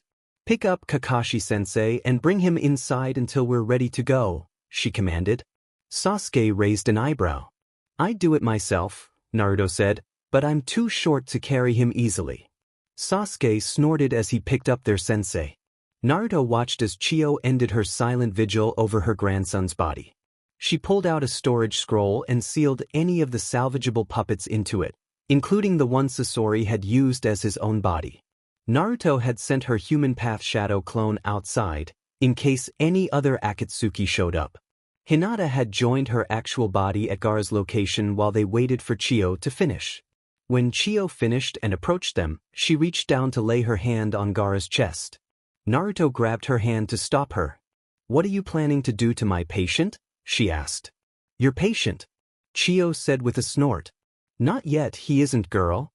"What do you mean?" Naruto asked with a frown. She would have thought that the old woman would prefer to have the best medical care available for her Kazekage. Chiyo frowned. "I have a technique that can bring him back." "Back from where?" Naruto asked, confused. "The dead, you foolish girl." Chiyo growled. "He's not dead," Naruto said patiently. One thing that Tsunade had insisted on was that Naruto learn patience in dealing with her patients and their families, which Naruto thought was ironic considering Tsunade's well-known temper. "We got here quickly enough. He's unconscious because he suffered chakra shock, but it was a relatively mild case. He should wake up by tomorrow morning, if not sooner." Chiyo looked startled and said, "I knew that. You know a technique that brings back the dead?" Naruto asked interestedly. The older woman huffed. I'm positive that it will work. I've never tested it due to its side effect. Naruto had a pretty good guess as to what the side effect was. Can't cheat death, huh? Chio nodded. You would do that for Gaara-san? Naruto asked. Chio looked down at the Kazekage's unconscious form. He's a good Kage, much better than his father. He's worth more to Suna than I am. She hesitated. I also regret that I went along with the Yandame's plan to turn him into a weapon. Naruto took a moment to realize that she was talking about the Gaara's father, the Yandame Kazekage, rather than her own father, the Yandame Hokage. It still surprises me how drastically he's changed in the last few years, she continued. That was you, wasn't it? I like to think I played a part, Naruto said. I know something of how hard his life was growing up. I just couldn't let him think he was a monster. Then he did the rest himself with help from his sister and brother. Naruto's clones that were still outside noticed 4 shinobi approaching. We have company coming, she said. Sasuke had almost made it to the cave mouth with Kakashi when Naruto's shadow clones saw the 4 shinobi approaching. 4 incoming, she said through her animal path. Akatsuki? Sasuke asked as he set down their sensei. Should be able to tell in a moment, she responded. They're moving incredibly fast. After a moment she smiled. They're friendly. Not much later she called out, You're late, Guy-sensei. We've already rescued the Kazekage. No, exclaimed Lee. He and his teammates accompanied their old sensei. How will we make our youth explode now? Lee-kun, Guy admonished. There are always opportunities to fan your flames of youth. Do not be discouraged or your springtime of youth will end. Guy-sensei, the boy exclaimed. My springtime of youth will never end. Lee-kun, Guy exclaimed. Now you get it. Guy-sensei. Lee-kun. With practiced ease, Naruto ignored the green beasts and turned to Neji and Tenten. Hinata's cousin asked, Did you have many problems? Not too many, Naruto replied. Gaara-san has chakra shock, but will recover completely. Kakashi-sensei overused his Sharingan, again. Sasori was killed and Deidara fled, having blown off his arm to escape us. Is it a sign of being around Guy-sensei too much that I too wish we had not missed the fight with 2 S-class missing Nin? Neji asked with a sigh. None of them wanted to spend any more time at the Akatsuki hideout. There was a chance that others of the criminal group would come to try and kidnap the Kazekage again.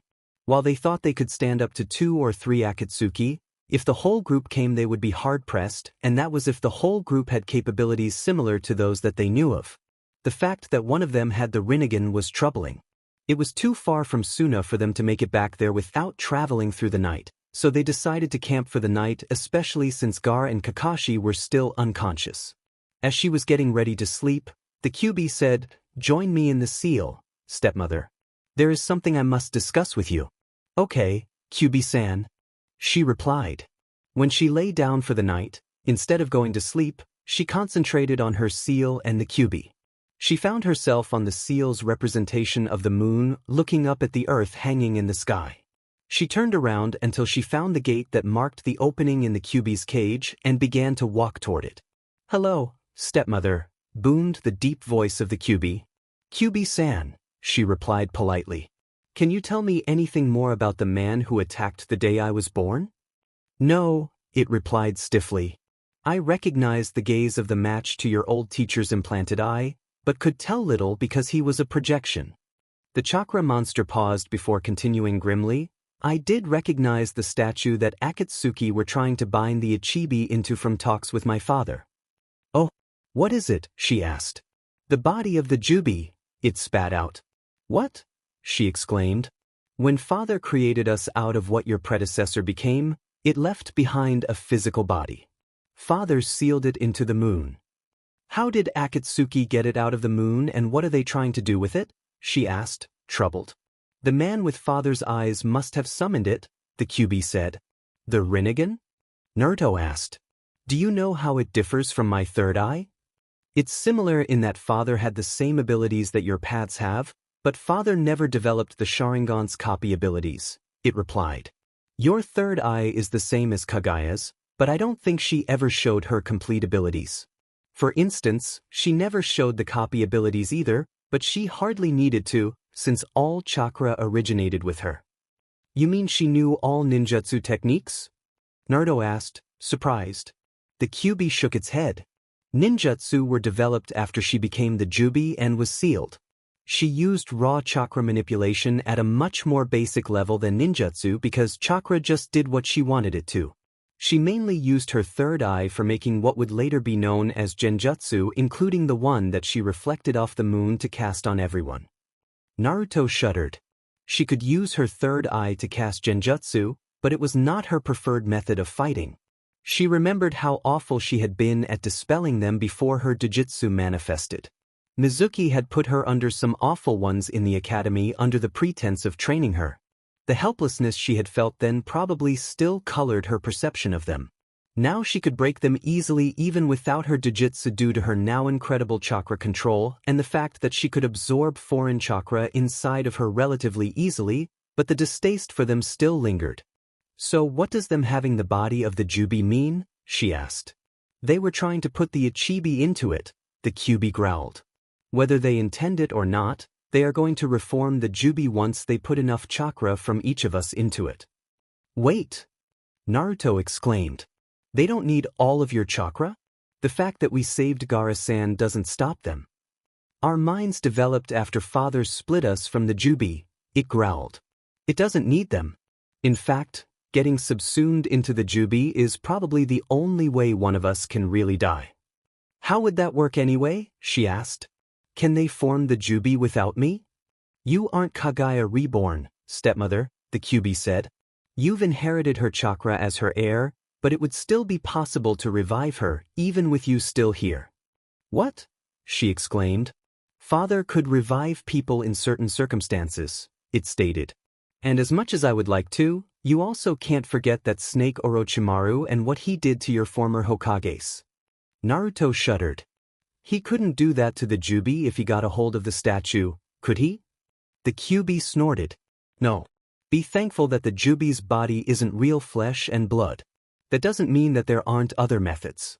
However, all the ones I know of would require sacrificing all the bijou. He squinted at her. Or possibly you. She grimaced. Because all the bijou are a so much more tempting target than a 16-year-old girl. Am I going to have to worry about them coming after me? The number of people that realize that you could shortcut the process are limited.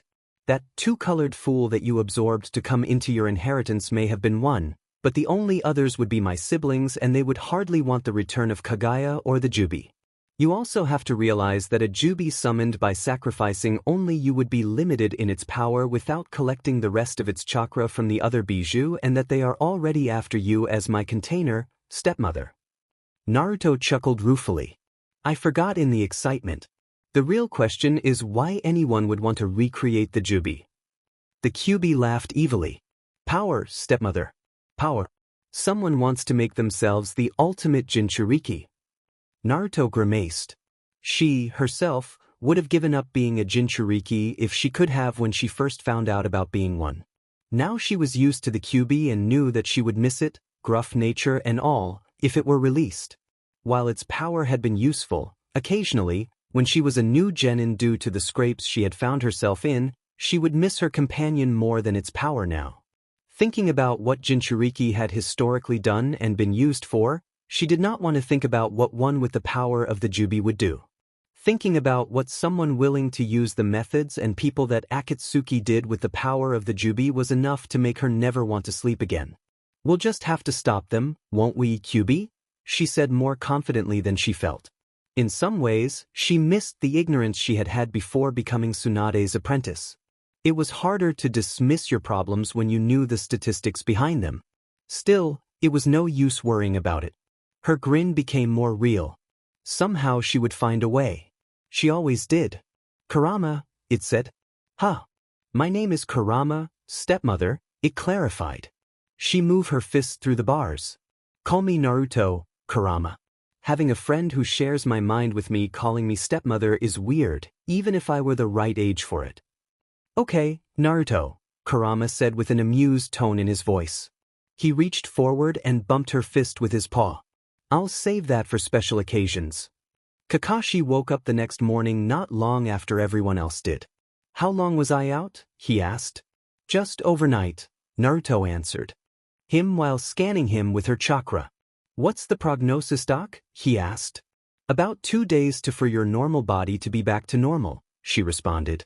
Hey, that's pretty good, he said. Last time it took about a week. This isn't like last time, she said. Since I'm trained in this now, I can cut down most of your recovery time. However, why do I think I'm not going to like this? Kakashi grumbled. However, she repeated, you'll need to refrain from using your Sharingan for 2 weeks, completely. Why so long? He asked. She sighed. Your body really doesn't like it when you overuse your Sharingan, and evidently overusing the Mangekyo is much worse than normal. You're in danger of it rejecting the eye. He scratched his chin thoughtfully. A 2-week vacation doesn't sound too bad. Naruto sighed again. I wish you would take this seriously, sensei. If your body rejects the eye, we couldn't make it cooperate with you again without seriously hampering your capability as a shinobi. I am taking it seriously, Uchan, he said with an eye smile. Turning serious, he added, Deidara is currently a bad matchup for Sasuke-kun. I have some ideas on how to change that which I think will flip the tables on him nicely if we run into him again, but I really had no choice yesterday. I refuse to lose another comrade, especially not one of you three. If it means losing Obito-kun's gift, then so be it. She smiled faintly and ruffled his hair, which caused him to pout adorably. Let's just think about being proactive in coming up with contingencies so that you don't have to. Okay, sensei? Sure, Bunny-chan, he chirped. She rolled her eyes. It was bad enough that her peers called her that, but it was no use trying to get Kakashi to act like an adult at all. Even though the so-called literature he devoured was labeled adult, it was more teenage fantasy than anything. Examining and talking to Kakashi took long enough that Gaara also woke up. The shadow clone she had watching him quickly created and dispelled a clone so that she would know. She hurried over to examine him herself. When she arrived, she sent the clone over to monitor Kakashi to make sure he did not overdo it or abuse his status as injured. Gaara opened his eyes and noticed her hovering over him. Naruto-san, he murmured. Hey, Gaara-san, she replied. Once upon a time, she would have called him Gaara-kun or left off the honorific entirely, but Tsunade's diplomacy and manners lessons had sunk in, at least a little. She knew she should call him Kaza-indano, but he was her friend and she called her friends by their names if she did not have a nickname for them. Those same lessons told her it was better not to invent a fun nickname for Gaara. You had quite the little adventure there, she continued, smiling. You came, he murmured. Of course I came, silly, she answered, still smiling. You're my friend. She put on her serious doctor face. As your attending physician, I can tell you that you have a mild case of chakra shock. However, while even a mild case of chakra shock is serious, the treatment I've given you should put you back on your feet and Kazakagenji within a week. She smiled again. Akatsuki? He asked. Chio-san killed Sasori with help from Hinata-chan and me, she said. Sasuke-kun and one of my clones managed to cost Deidara his arm, but he got away. Kakashi-sensei is here too, but he overtaxed himself holding off Dara with Sasuke-kun until I could spare some of my special shadow clones. Gaara chuckled. Shadow clone is a really broken technique in your hands. She gave him her best fox-like grin. It's great to be me. She patted his hand. I'm glad you're okay, Gaara-san. I need to go finish getting my things ready to go. We should make it back to Suna in a couple of hours. Let my clone know if you need anything. She made a shadow clone and walked off. Not long after that, they restarted their journey towards Suna. To Kakashi's dismay, Guy quickly volunteered to carry him. Kakashi tried to get Naruto to detail a clone to do it, but Naruto begged off on being too short for his lanky frame. Guy grabbed him and started running towards Suna before anyone could point out that Naruto could easily adjust her height through her disguise technique. Not to be outdone by his sensei, Lee grabbed Gaara before anyone could object and took off following the older green beast. Left with no choice, the rest of them pursued them. Luckily, Guy had enough sense to let the others get into formation around them so that they were not exposed. See Bunny-chan, Sasuke teased her as they ran. Being so short is not all bad. I'm still growing, she protested. It was true that most girls her age were at their maximum height, but she examined herself every month or so to make sure that her long bones had not fully calcified. The ends were still cartilaginous, which meant that she could still get taller. Whether this was because she was a late bloomer or due to the changes she went through when she was 12, she did not know. Her excuse just caused Sasuke to laugh. On the other side of her, Hinata also started to giggle. This caused Naruto to pout. Hinata was just about the perfect height for a woman, not short enough to be confused for a child and not tall enough to be considered too manly. Naruto still could not figure out why her friend was still so self-effacing about the way she looked. Naruto had issues with being mistaken for a child. Her face looked doll-like, which was only emphasized by her odd coloring and abnormal features. It had stopped happening so much once her figure had started to come in, but it still bothered her. When they were an hour out of Suna, they were met by Temari and a group of Sunanin. Lee set Gaara down and supported him so that the Kazekage could meet his forces with some dignity. Gaara! Temari exclaimed, wrapping him in a hug. Temari-san, Gaara replied. The only break in his trademark stoicism was his eyes watering slightly. Chio snorted. Temari-chan, I thought Ebizukuin convinced you to stay behind. The blonde girl glared at the old woman. Kenkuruin has recovered enough that I am not needed as desperately, and I judged that reinforcements would be appropriate, Chiyoba-sama. Chio shook her head, but said nothing. Lee reluctantly surrendered care of the Kazekage to a Sunanin, to the junior green beast's disappointment. Naruto thought Gaara looked slightly relieved, but it was hard to tell with him. To Kakashi's continued disappointment, he got no such reprieve. Gaara's return to Suna was met by cheering from the crowds. This was bittersweet to Naruto. On the one hand, she was happy for her friend. His childhood treatment had been worse than hers in just about every way that mattered. For his former detractors to treat him like a hero made her happy. On the other hand, Konoha still treated her with kid gloves. Her help at the hospital and her apprenticeship under Tsunade had helped tremendously, as had the fact that she was powerful, but not fox-like other than her birthmarks. However, her unnatural appearance offset that. It felt like all of Konoha was holding its breath waiting to see if she was a monster or not. She shook her head. Just because she was distantly related to the Uchiha was no excuse to brood. She smiled.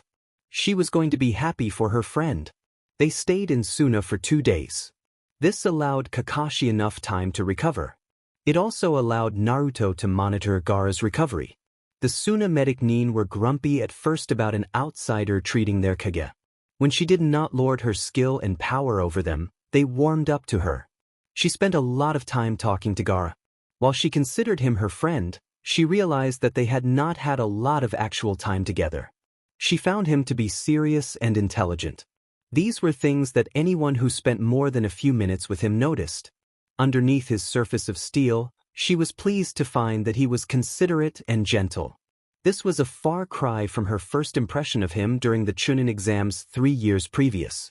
On their last evening in Suna, Gaara invited her to have dinner with him at his house. She was a little bit nervous because it sounded like a date. When she arrived, she was relieved to find that the atmosphere was casual. It was not that she did not think a date with Gaara would be unpleasant, but dating him would be beyond complicated. They had a pleasant dinner and conversation. When they were finished, Gaara cleared his throat. He looked slightly unsure of himself, which was unusual for him. There's no easy way for me to say this with grace, Naru-san, he said, so I'll simply ask it. May I begin courting you? Naruto fought an impulse to sigh. I would really like that, Gaara-san, under other circumstances. She tried not to wince as she saw disappointment flicker in his eyes. Other circumstances? He asked. If we were both Sunanin or both Konoha-nin, I would date you in an instant, she said.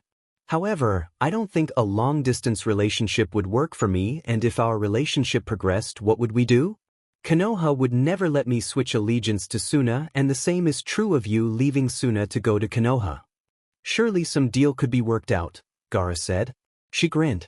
I don't like to toot my own horn. They both knew that was not really true. She had gotten better, but she was still a bit of a braggart.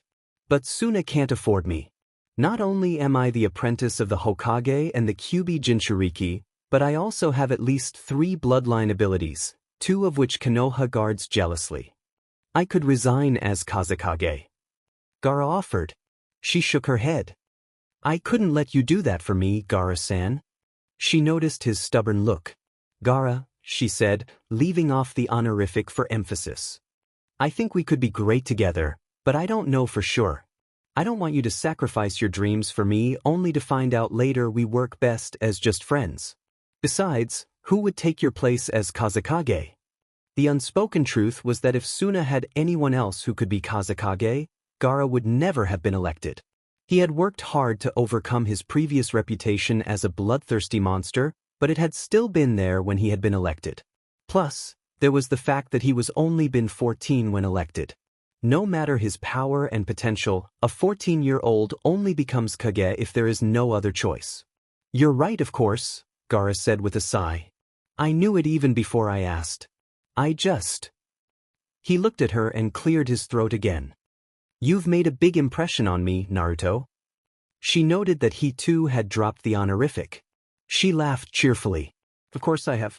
I'm the ever-awesome Uzumaki Naruto. She struck a pose, then said soberly, Seriously, Gaara, I'm very flattered that you asked, but I don't want you to waste your time on Might Bess. I'm sure there's a nice Suna girl that would love to get to know you. None of them understand me the way you do, he said softly. She gave him a crooked smile and then hugged him. That doesn't mean they can't be good for you too. We leave early tomorrow, I should go make sure I'm ready to go. Very well, he replied, hugging her back. Friends? Definitely, she said, giving him trademark grin. When she exited the door of his home, she stopped and leaned against the wall. She let tears leak from her eyes for a few seconds before composing herself and heading to her apartment. Why did she have to be so responsible? The next morning, the Konoha shinobi departed Suna. Things were slightly awkward between Gaara and Naruto, but she simply ignored the awkwardness and tried to be cheerfully ignorant. They walked away from Suna because Naruto wanted Kakashi to continue taking it easy on his chakra. Hinata signaled Naruto that she wanted to talk, so they lagged behind the 2 males. What happened between you and Kazekage, Naruto-chan? Hinata asked quietly. He asked me if he could court me, Naruto said with a sigh. What did you say? I told him I'd do it in a heartbeat if he were a Konoha nin or I was a Suna nin, but that I didn't see how it would be possible, Naruto responded. Yes, that's the reasonable and logical answer, Hinata said. Why did you give it, Naruto-chan? You've never let logic stand in the way of what you wanted. So mean, Hinata-chan, Naruto said with a fake pout. Hinata whopped her on the shoulder. Naruto answered her seriously, I'm so close to becoming Hokage I can taste it. Bachan will probably give up the hat in a few years and I'm the leading candidate. If I knew I could find that kind of love with Gaara-san, I'd give up my dream of being Hokage and risk alienating Konoha, but I'm not giving up my dream and my home over a possibility. I just regret having to tell him no. He's a nice guy who deserves to find love. It's amazing how he turned out once he gave up his fear and hate. Not long after that they reached a point far enough away from Suna that Naruto could summon her animal path. They flew back to Konoha. After they finished their report to Tsunade, the Hokage drummed her fingers on her desk. Very good work, you 4. Make sure you plug the holes in your skills that you've become aware of. Each of you submit a brief description of each member of Akatsuki you saw, she told them. I want to see if we can identify them. Yes, Tokai-sama, they all responded except for Naruto, who called her Bachan. Why didn't you use your human path on Sasori before he died, Naruto-chan? Asked Tsunade. Naruto groaned. I forgot, Bachan. She glanced down at the floor. To be honest, I don't like using it, especially on a man like Sasori, but I didn't even think about the option. Tsunade sighed. I understand your reluctance, and I should have given you and Sasuke-sen guidelines on when to use it. She rubbed her hands against her temples. Here they are, you 2, against any B rank and above missing nin from Konoha. If you can't capture them and reasonably hold them, use your human path on them. The same applies to any member of Akatsuki or any significant member of Orochimaru's organization. Against any non-Konoha or low-rank missing nin, use your own judgment, but lean toward abstaining. Don't use it against shinobi from other villages outside of war unless you're absolutely sure you won't get caught. Then use your own judgment again.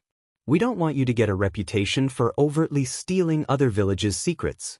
Everyone does it, but subtly, and it's hard work. Being able to do it easily upsets the balance. Understand? Yes, Hokage-sama. Yes, Bachan. Do you need us to be involved in checking out Sasori's spy? Sasuke asked. Tsunade steepled her hands. I don't really have any jounin I can spare, especially with Kakashi-san out of commission for a couple of weeks. Still, this is important. Despite 3 of you being only chunin and lacking experience, you are among my most powerful shinobi. I want all of you minus Kakashi-san to come back tomorrow at 7 in the morning, and I'll pair you with someone with more experience to try and capture the spy. Yes, Hokage-sama. Yes, Bachan. Naruto joined her teammates at the Hokage's office the next morning. A man with the standard Konoha shinobi outfit complete with a jounin flak jacket was also present. The only real distinguishing part of his clothing was that his leaf badge was integrated with a hapuri, cheek and forehead protector. This is Yamato-san, Tsunade said. He will be your team captain for this mission, which is to capture Sasori's spy and bring him to Konoha for interrogation about Orochimaru and Akatsuki. He was chosen due to his ability to imitate one of Sasori's puppets. Spend the next 5 days training together. That will give you plenty of time to travel to Tenchi Bridge using Naruto-chan's bird summon and arrive in time to scope it out before the spy arrives. Yes, Hokage-sama. Yes, Bachan. They followed Yamato out of the Hokage's office. Which training ground do you use? He asked. 7, Sasuke answered. Meet me there in an hour, he said. Yes, Taicho, Captain, they all answered. Yamato walked off. Taciturn, isn't he? Naruto commented. How did you learn that word, dead last? Sasuke teased. Naruto stuck out her tongue at him. Team Kakashi, and they still considered themselves that despite their new temporary captain, had not had a lot of time to practice together since they were temporarily disbanded when Jiraiya took Sasuke on his training trip. They took the opportunity before they left for Tenchi Bridge to reacquaint themselves with each other's fighting styles and to assimilate the new techniques that they had each learned. By the end of the first day, they were fighting like they had not been apart for nearly 3 years. It helped that they knew each other's personalities well. It was not hard for them to know what each would do at least as well as any team with Naruto on it could. Yamato, despite having a quite different personality than Kakashi, appeared to know their old sensei well. After a brief hesitation, he had revealed that he could do Mokutan would release techniques. He said that he was not a senju, but that the reason he could do Mokutan was personal. He used his Mokutan to create a puppet shell that looked like Sasori's outer puppet with feedback from the 3 chunin to get it correct. Naruto and Hinata also helped him perfect the voice for the fake puppet. Naruto thought his chakra felt familiar. After some thought, she realized that there was a great deal of similarity to the chakra of the white half of the weird Zetsu creature that had been involved with Akatsuki. When Naruto asked Tsunade about the similarity between Yamato's chakra and the Akatsuki creatures, the Hokage had told Naruto that Yamato had been subjected to experiments done by Orochimaru using her grandfather Hashirama's cells, which is what allowed him to use Mokutan. That has some disturbing connotations, Naruto said. Tsunade scowled. You're telling me? I hate that Orochimaru has continually desecrated my grandfather's body. You think Orochimaru created that Zetsu thing while he was in Akatsuki? Naruto asked. She really hated that idea, since Zetsu had also had Kaguya's chakra. She did want to think of what could happen if the snake trader managed to impure reincarnate Kaguya or make a clone of her. Tsunade sighed. I don't know. I can't even tell if him having done so is the better outcome or not. Yamato decided to split the team into pairs for combat. He and Sasuke would work together and the team's 2 kunoichi would also work together. This made sure that each member of the team always had backup. Yamato himself was a serious type, but he took special glee in terrorizing Naruto to keep her in line, mostly through scary faces and startling her when she was not paying attention. This amused Sasuke to no end that a shinobi as powerful as Naruto could be cowed by a scary face, or that someone who was a chakra sensor and had the Byakugan could be snuck up on. Naruto retaliated by using seals to turn all the clothes of both male members of the Team Bright Orange one night.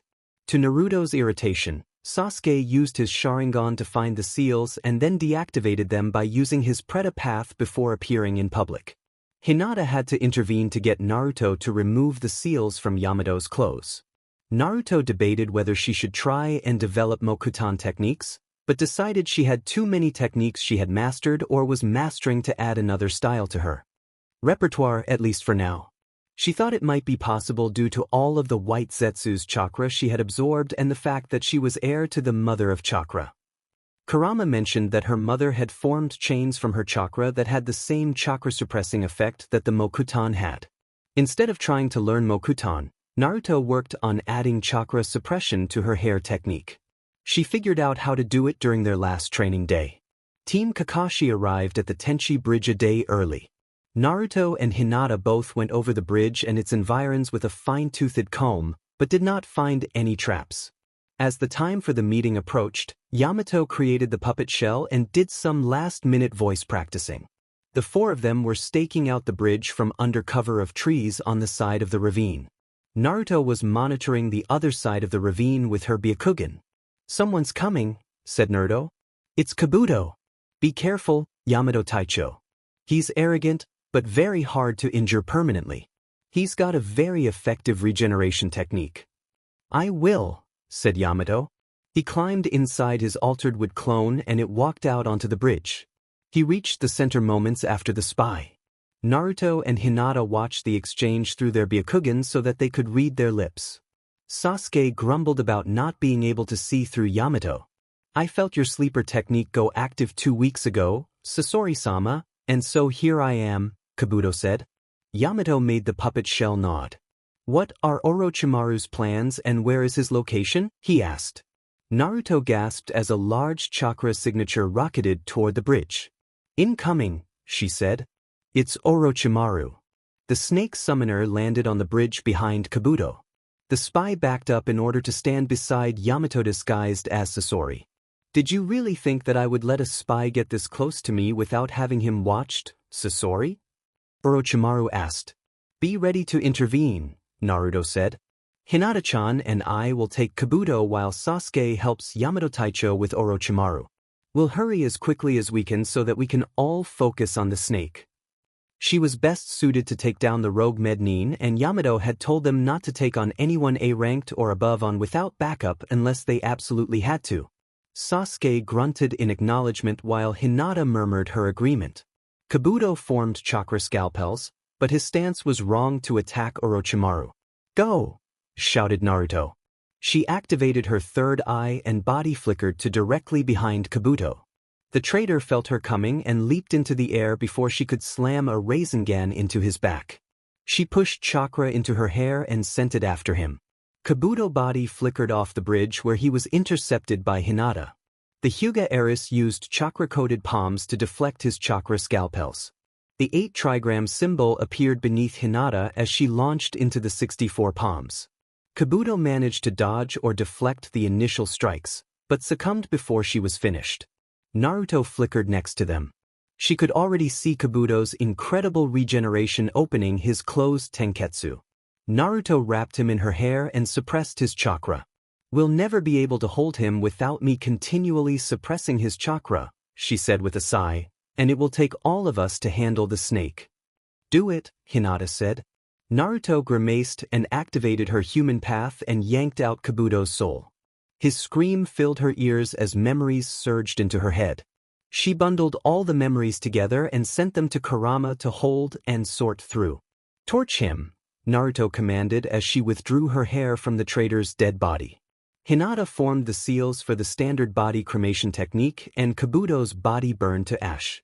"How dare you dispose of my tool before I am done with him?" yelled the snake Sannin. A body with a hole through its chest lay at Sasuke's feet, but Orochimaru had used his unique body replacement to escape death by slithering out of his old body's mouth. "We dare by order of the Godame Hokage, traitor," Naruto answered. Don't worry, you'll get what's coming to you too. You think you've really deprived me of my servant? Orochimaru asked with a sneer. No one escapes my service. A fact you three would do well to remember. We've thrown off your mark, Snake, Sasuke sneered back. Personally, Naruto thought that Sasuke's sneer was better. No one sneered like an Uchiha. The portion of your soul you implanted in us squealed as we destroyed it. Your eyes will be mine, one way or another, boy, Orochimaru said. Lightning chakra sprang up around Sasuke and he called out, Heavenly attraction. Orochimaru started to be pulled toward the Uchiha boy, but he suddenly split into dozens of snakes. The snakes slithered off the edge of the bridge, except for the one that Sasuke decapitated with his Chokuda straight sword as it continued to fly toward him in the grip of his technique. The snakes landed in the water below and were washed downstream in the current. Some of them were already swimming to shore in different locations. Those snakes were like shadow clones in that they all had identical chakra circulatory systems, Naruto said. I can't tell if one or all of them was the real Orochimaru. We'd never be able to track them all down, Hinata added. The odds of us capturing or killing Orochimaru on this mission were always low, Yamato said. Did you use your mind-reading technique on Kabuto? Yes, Naruto said with a depressed sigh. She was going to have to endure days of interviews with Marino Ibiki when they got back to Konoha. Hashing out Orochimaru's current activities with Ibiki was just as pleasant as Naruto had imagined. In other words, not at all. However, it needed to be done, so she did not complain during the 3 days she spent squirreled away in the torture and interrogations building. She did make sure to tell Sasuke that it was his turn to use the human path next time. A couple of days after she was done with Tanned Eye, Sasuke asked her and Hinata to come to his house for a discussion after team training. What's up, Sasuke-kun? Naruto asked him once they got settled. I think it's time to go after Itachi, he said bluntly. You think you can take him now? She asked equally blunt. He stared at her seriously. I think I'm more powerful than he is, but I don't think that means that I can take him in a one-on-one fight. However, I hardly need to do so, do I? Naruto shoved him in the shoulder and then looked at Hinata. Look at our Imo-chan acting all grown up and mature. Hinata rolled her eyes at Naruto's antics while Sasuke slapped her hand away. Do you think that you can handle Kisame? He asked in return. Naruto nodded. Kisame is used to having more chakra than anyone other than a Jinchuriki and being able to absorb any chakra used against him. While I'm not saying he doesn't have a few other tricks up his sleeves, I'm confident I can handle them, especially with Hinata-chan to back me up. Sasuke nodded. That is a pretty effective combination. Overkill-chan to draw and hold his attention while Hinata-chan flashes in for the kill while he's distracted, especially if it appears that Hinata-chan is helping with the other target. Hinata nodded. If we used the Byakugan to watch for signals that no one else can see, that could work exceptionally well. Naruto gave Hinata a high five which the Hyuga heiress accepted good-naturedly. How are we going to find him? Naruto asked. What's the range on your Byakugan? Sasuke asked. 20 kilometers, Naruto answered. Sasuke turned to Hinata who answered, 15 kilometers. Naruto had better range, but Hinata was better at details and observing many things at once. Sasuke turned back to Naruto and asked, what about that Uzumaki sensing technique that your cousin was teaching you? Naruto frowned. My range with the mind's eye is relatively short, only about 500 meters. I've been working on my sensitivity much more than my range because I can use the Byakugan if I need range. Karen-chan's range, however, is much better. She can cover half of Hai no Kuni if she concentrates without any problems. What's this? Sasuke teased. Overkill-chan admits that someone else is more powerful with something than she is? Naruto snorted. If I wanted to really find someone, I'd make dozens of clones and send them out with their Byakugan. I figure I could sweep all of the elemental nations in a week. Sasuke turned pale. Hinata giggled. You know that you shouldn't prod at Overkill-chan like that. You'll just give her ideas. Naruto gasped. Hinata-chan. You too. Sasuke shook his head. I'm sorry, but the image of hundreds of Naruto-chans rampaging through the elemental nations went through my head. Naruto slapped his shoulder. I'm not that stupid, she snapped. Sasuke interrupted with a cough that sounded somewhat like the word, anymore. She glared at him and continued. I've learned subtlety. My clones would be disguised as animals or other people. Sasuke just shook his head and said with mock solemnity, no ramen anywhere would be safe. Hinata started to giggle again while Naruto rolled her eyes. However, she could not stop a grin from escaping and ruining her mock annoyance. She turned thoughtful after a few moments. She had been procrastinating deciding whether or not to teach Sasuke the Rasengan. There was no guarantee that he would learn it in time to help with taking down Itachi, but she was not going to allow one of her precious people to get hurt when she could avoid it by letting go of a little bit of familial pride. She plastered a vulpine grin on her face and called out with mock honey in her voice, oh, Imo-chan. You and I have a date with some water balloons and rubber ball. She cackled maniacally just to wind him up some more. The look of foreboding on Sasuke's face almost made teaching him her father's technique worthwhile all by itself. When the three of them approached the Hokage and explained that they felt they were ready to go after Itachi, she grunted and said, and do you have a plan for locating the man who has steadfastly avoided Hunter Nin for the last 8 years? Sasuke and Hinata shared smirks. Naruto was aghast. Hinata was smirking? What had her years with Anko done to sweet, innocent Hinata? Sasuke said, we have 2 options to find Itachi. The first is to turn loose a horde of Naruto-chan's shadow clones upon the elemental nations. Before the Uchiha could finish, the now pale Hokage interrupted. The second choice. The second choice. Naruto folded her arms and pouted. Bachan, she complained. Her voice did not whine, not at all. Sasuke nodded with a smirk. Very well. I'll tell Karen-san that we have need of her services.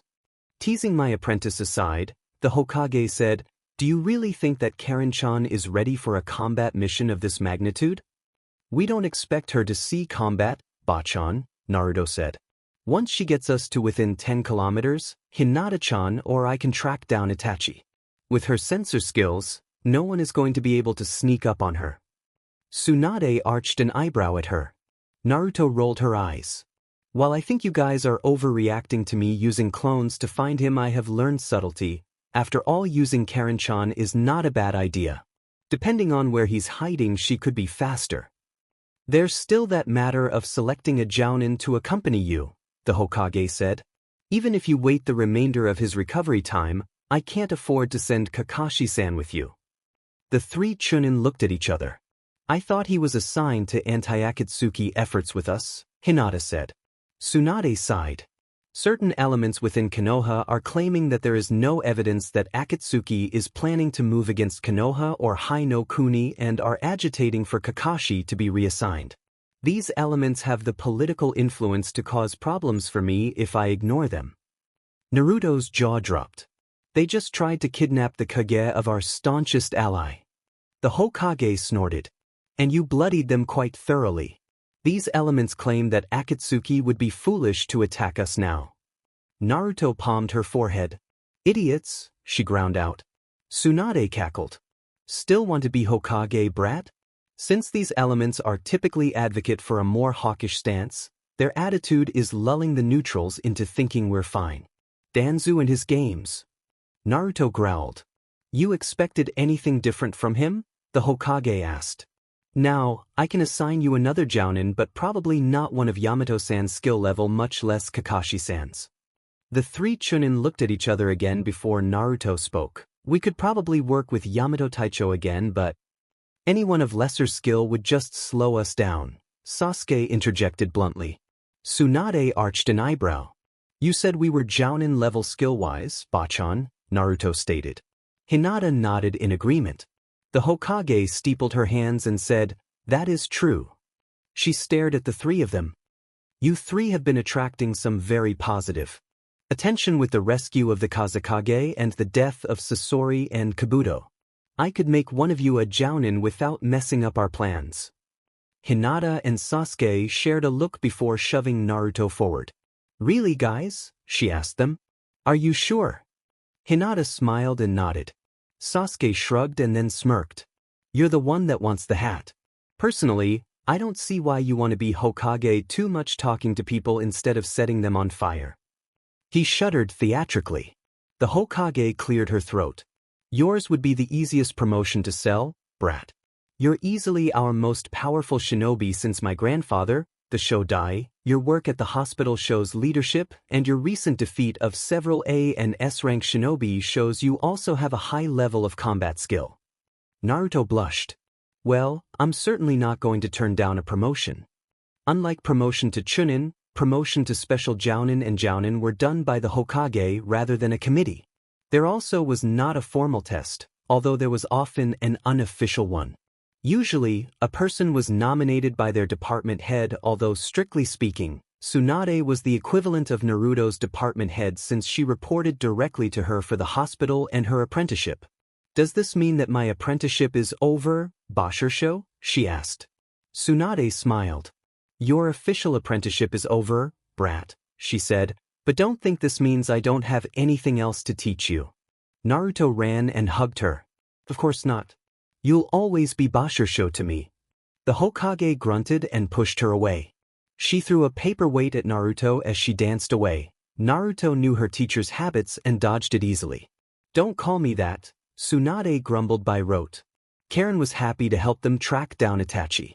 Naruto thought her cousin wanted a chance to ingratiate herself to Sasuke, but since she and Haku had managed to temper the worst of Karen's fangirlisms, she was not too concerned about it. Haku, who was Karen's roommate, was present when Karen was asked, volunteered to go with them so that Karen would not be left alone when Naruto and her teammates confronted Itachi. Karen and Haku had both completed their basic mednin training and worked shifts at the hospital. Neither one of them had a real desire to be active shinobi, but Haku had kept her training up after their run-in with Kimimaro 3 years ago and had insisted that Karen train with her. The Ice Nin never wanted herself or her friend to be helpless, having experienced the feeling several times in her life. The two were in the reserves and only took a few field missions a year. Their actual departure had to wait a few days for Naruto to get an orientation on her new Jounin responsibilities. They all boiled down to, do not embarrass Konoha. Naruto thought the whole thing was silly. She already knew the points they covered due to her responsibilities in the hospital and as the Hokage's aide.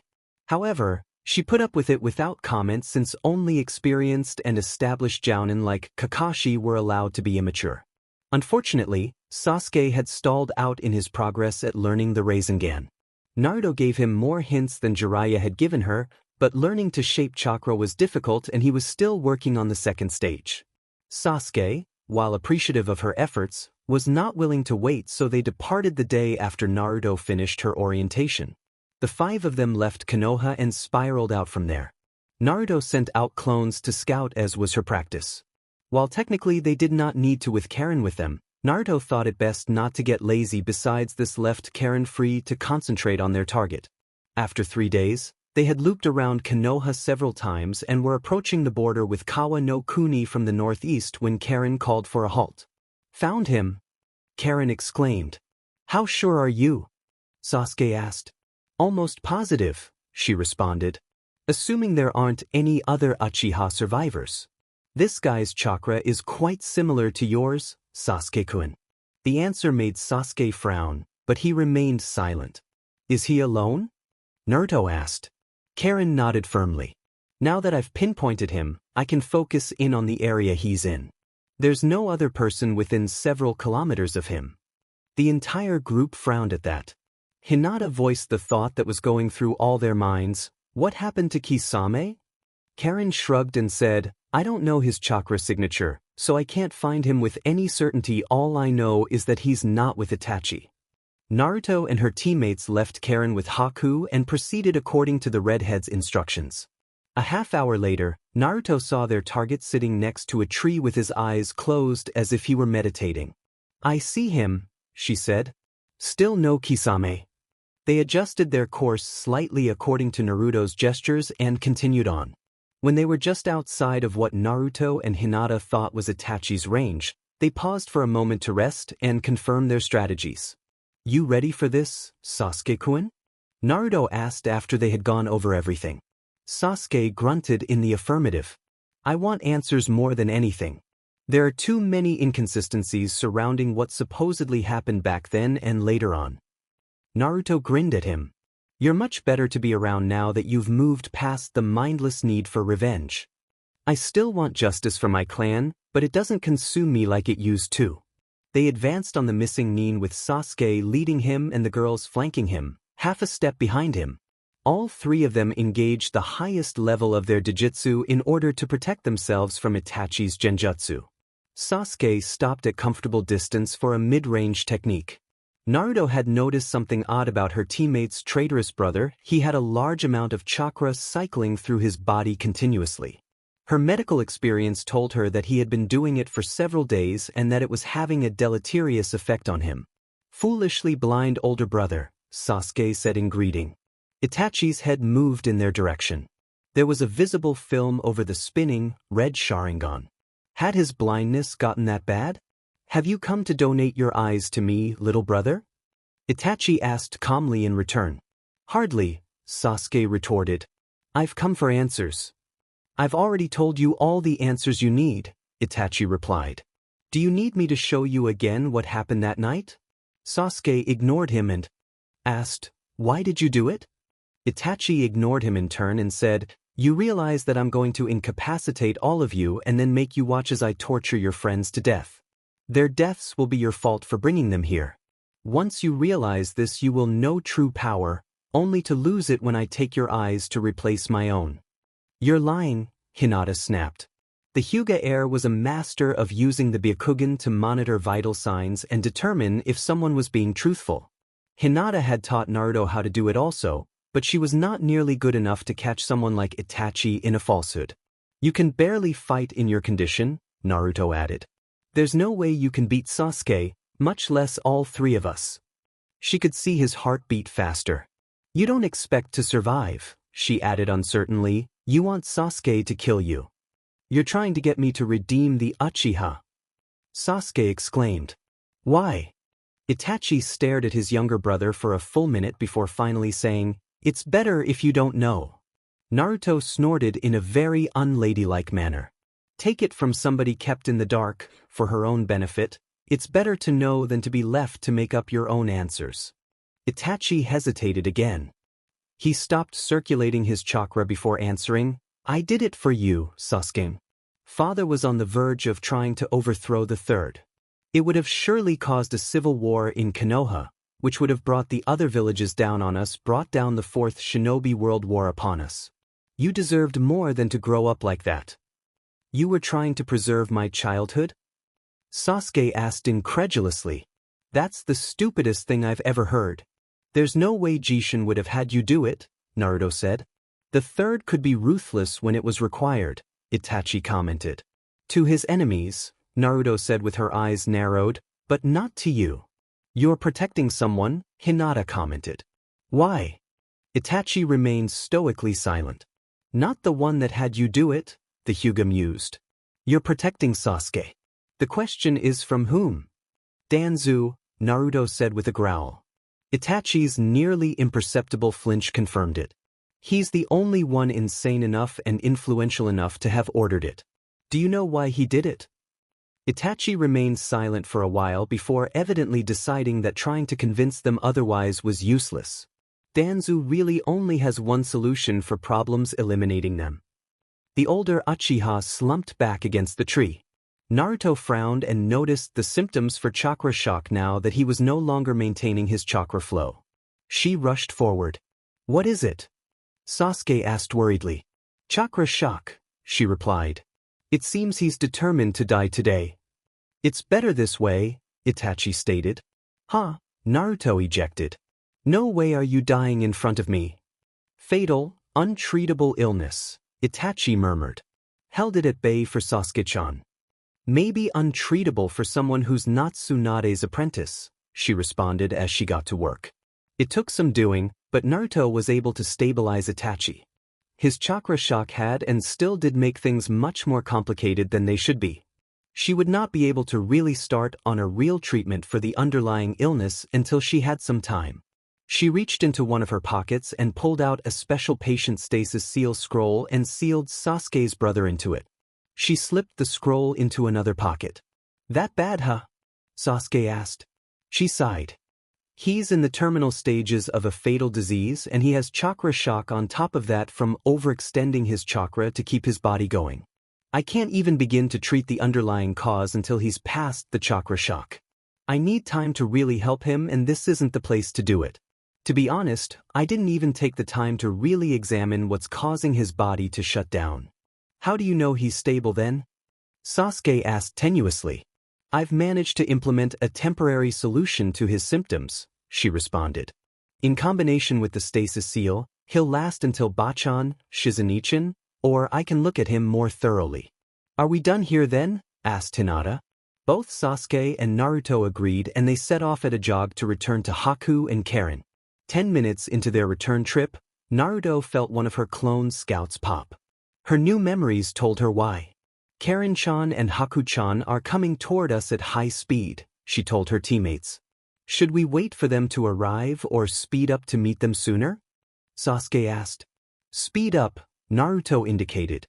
Either they're in trouble and need help or they have something important to tell us. With both sets of shinobi running at high speed, it did not take them long to meet. What happened? Naruto asked. There's a fight about to happen about 25 kilometers north of here, Karen said. Asuma-san, Shikamaru-san, and the two Chunin that are always at the gate versus someone with S-rank chakra and someone with A-rank chakra that feels more disgusting than Orochimaru. The S-rank chakra threat is weird in that it seems to be made up of one A-rank source connected to 4 subordinate B-rank sources. We started coming towards you once I noticed the 2 strange sources coming into our general area. They stopped 15 minutes ago and were meeting with a B-rank chakra source. Asuma-san and the others are zeroing in on their location. Naruto glanced at her teammates.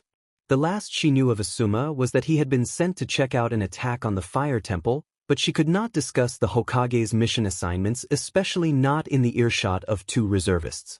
Unknown A and S-rank chakra sources in Hai no Kuni can only be trouble, Sasuke said.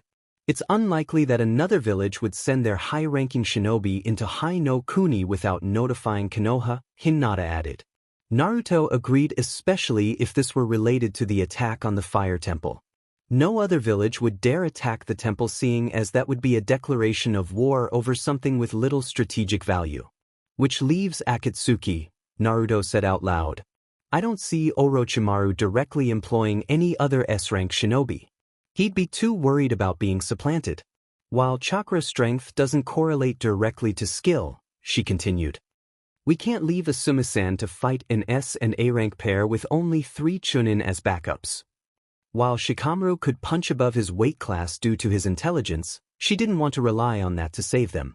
Besides, Akatsuki were their job and she did not want to waste the opportunity. Can you give me an exact bearing, Karen-chan? They weren't that far outside her own Byakugan range. She should be able to pinpoint them once they got going. Karen pointed her a direction just east of True North.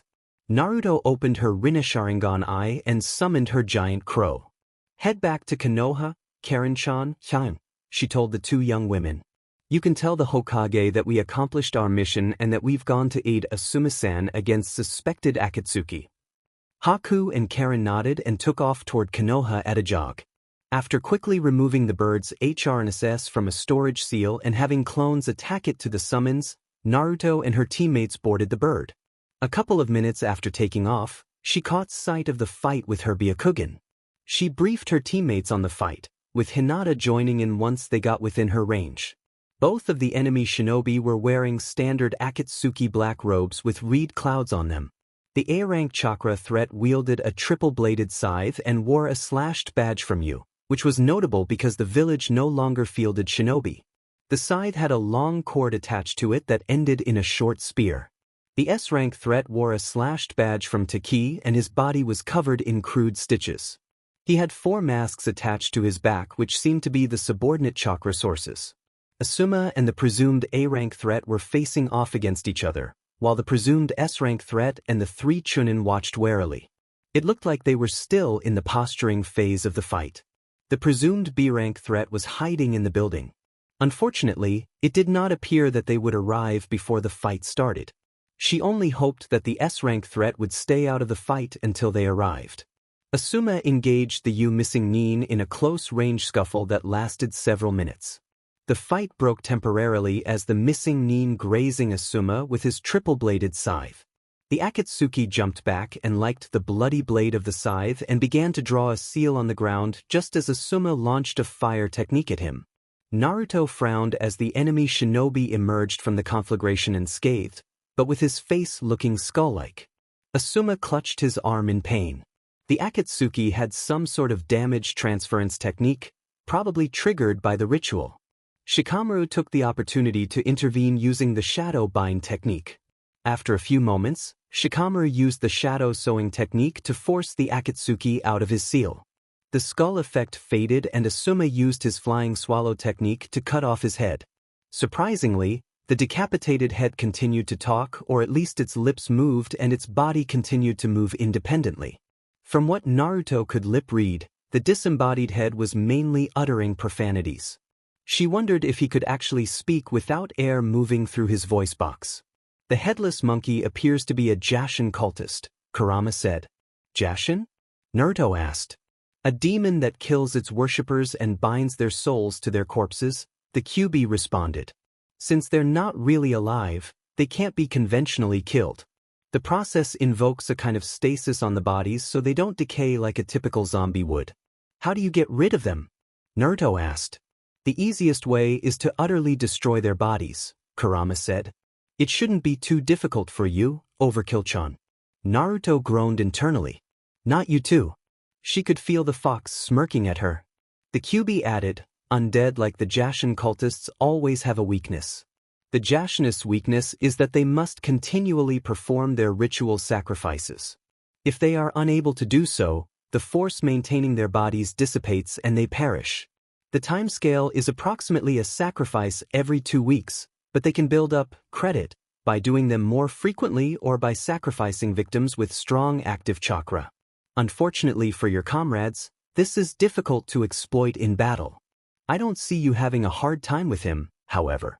The other Akatsuki appears to be using the Jiangu forbidden technique, Kurama continued, but I don't know much about it other than that it was a secret technique that creates an artificial, non-inheritable ability that functions much like a bloodline ability and that it was used occasionally by high-level shinobi from Takigakure no Sato. Earth Grudge Fear? Naruto mused. What kind of technique name is that? Why was it forbidden? The QB sent feelings of amused contempt. Who knows with you monkeys? The Taki missing Nin grabbed the disembodied head as Shikamaru collapsed from exhaustion. The Akatsuki approached the headless body and threads detached from his arms to sew the head back on. Kotetsu and Izumo moved to attack, but the S-rank Akatsuki's arms extended unnaturally to grab them both by the throat. Asuma moved to intervene, but the newly restored missing Nin took the opportunity to jump back onto his seal and stab himself in the gut with a short spear attached to a cord at the end of his scythe. Asuma collapsed. Naruto scowled. The wound was fatal without the right type of intervention, but was intended to give the victim a relatively slow death over the course of about 5 to 10 minutes. Luckily, they would be arriving in less than 1. The Taki missing Nin threw the 2 chunin to the ground and moved to finish them, when he stopped and pulled out a piece of metal with a seal etched on it. An image of a head appeared above the seal, but the image was too insubstantial for Naruto to read its lips from the wrong side. The S-rank threat scowled and told his partner that they were leaving immediately, which caused the A-rank threat to immediately start complaining. The confrontation was now within sight for normal eyes. Sasuke-kun, Hinata-chan, you take the Taki missing Nin, Naruto told her teammates. I'll have clones heal Asuma-san, debrief Shikamaru-kun and the other chunin, and capture the guy hiding in the building. I'll take the missing Nin from you with the scythe and then help you with the Taki one if you need it. The 2 Akatsuki had already started to withdraw as Naruto's crow summon swooped low. Sasuke jumped off with Hinata following him. I didn't say you could leave, he yelled. Naruto formed 3 clones. All 4 of her leaped off of the summon. Her Animal Path Shadow clone ran toward the building to find the B-rank threat. Her Human Path and Preta Path Shadow clones dropped down next to the beleaguered Konoha shinobi. I didn't say you could die, Asuma-san, her Human Path clone said. She knelt down next to him and began to seal up his wound. Her Azura Path clone began to ask Shikamaru and the other Chunin for details on their mission and how they came to fight the Akatsuki. Naruto herself faced off against the scythe-wielding Akatsuki. The scythe-wielder began laughing maniacally. "I didn't think you would be so stupid as to seek us out, Kyuubi. It's not like I have anything to fear from you, Akatsuki." Naruto returned. "Jashin has made me immortal," the Akatsuki boasted. "You can't stop me, Kyuubi. Jashin will reward me for killing you once we rip the bijou out of you." "How can a dead thing like you be considered immortal?" Naruto asked. "You're just a meat puppet animated by a third-rate demon." "Blasphemy!" shouted the cultist as he charged her. Naruto sent 3 locks of her hair at the Akatsuki. He dodged 2 locks and swung his scythe at the third. She sent chakra along her hair to reinforce it. The scythe rebounded from the hair. The cultist almost stopped in shock. Swearing foully, he collected himself barely in time to dodge another swipe from her hair. Getting more of the reanimated cultist's measure, she advanced on him, continuing to move at him with her hair.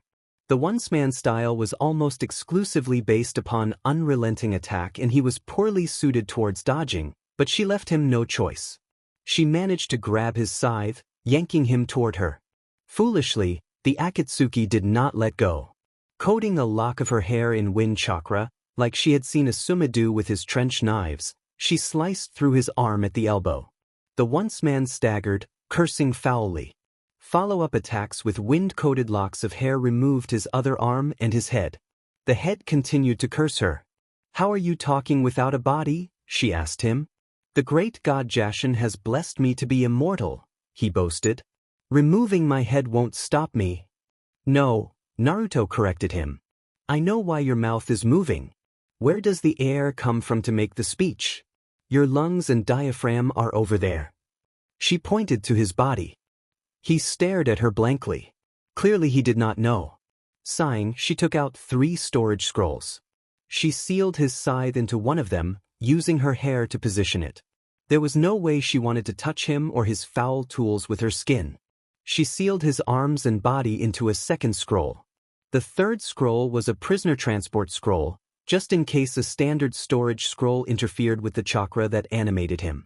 "What are you doing?" he screeched. "Jashin curse you.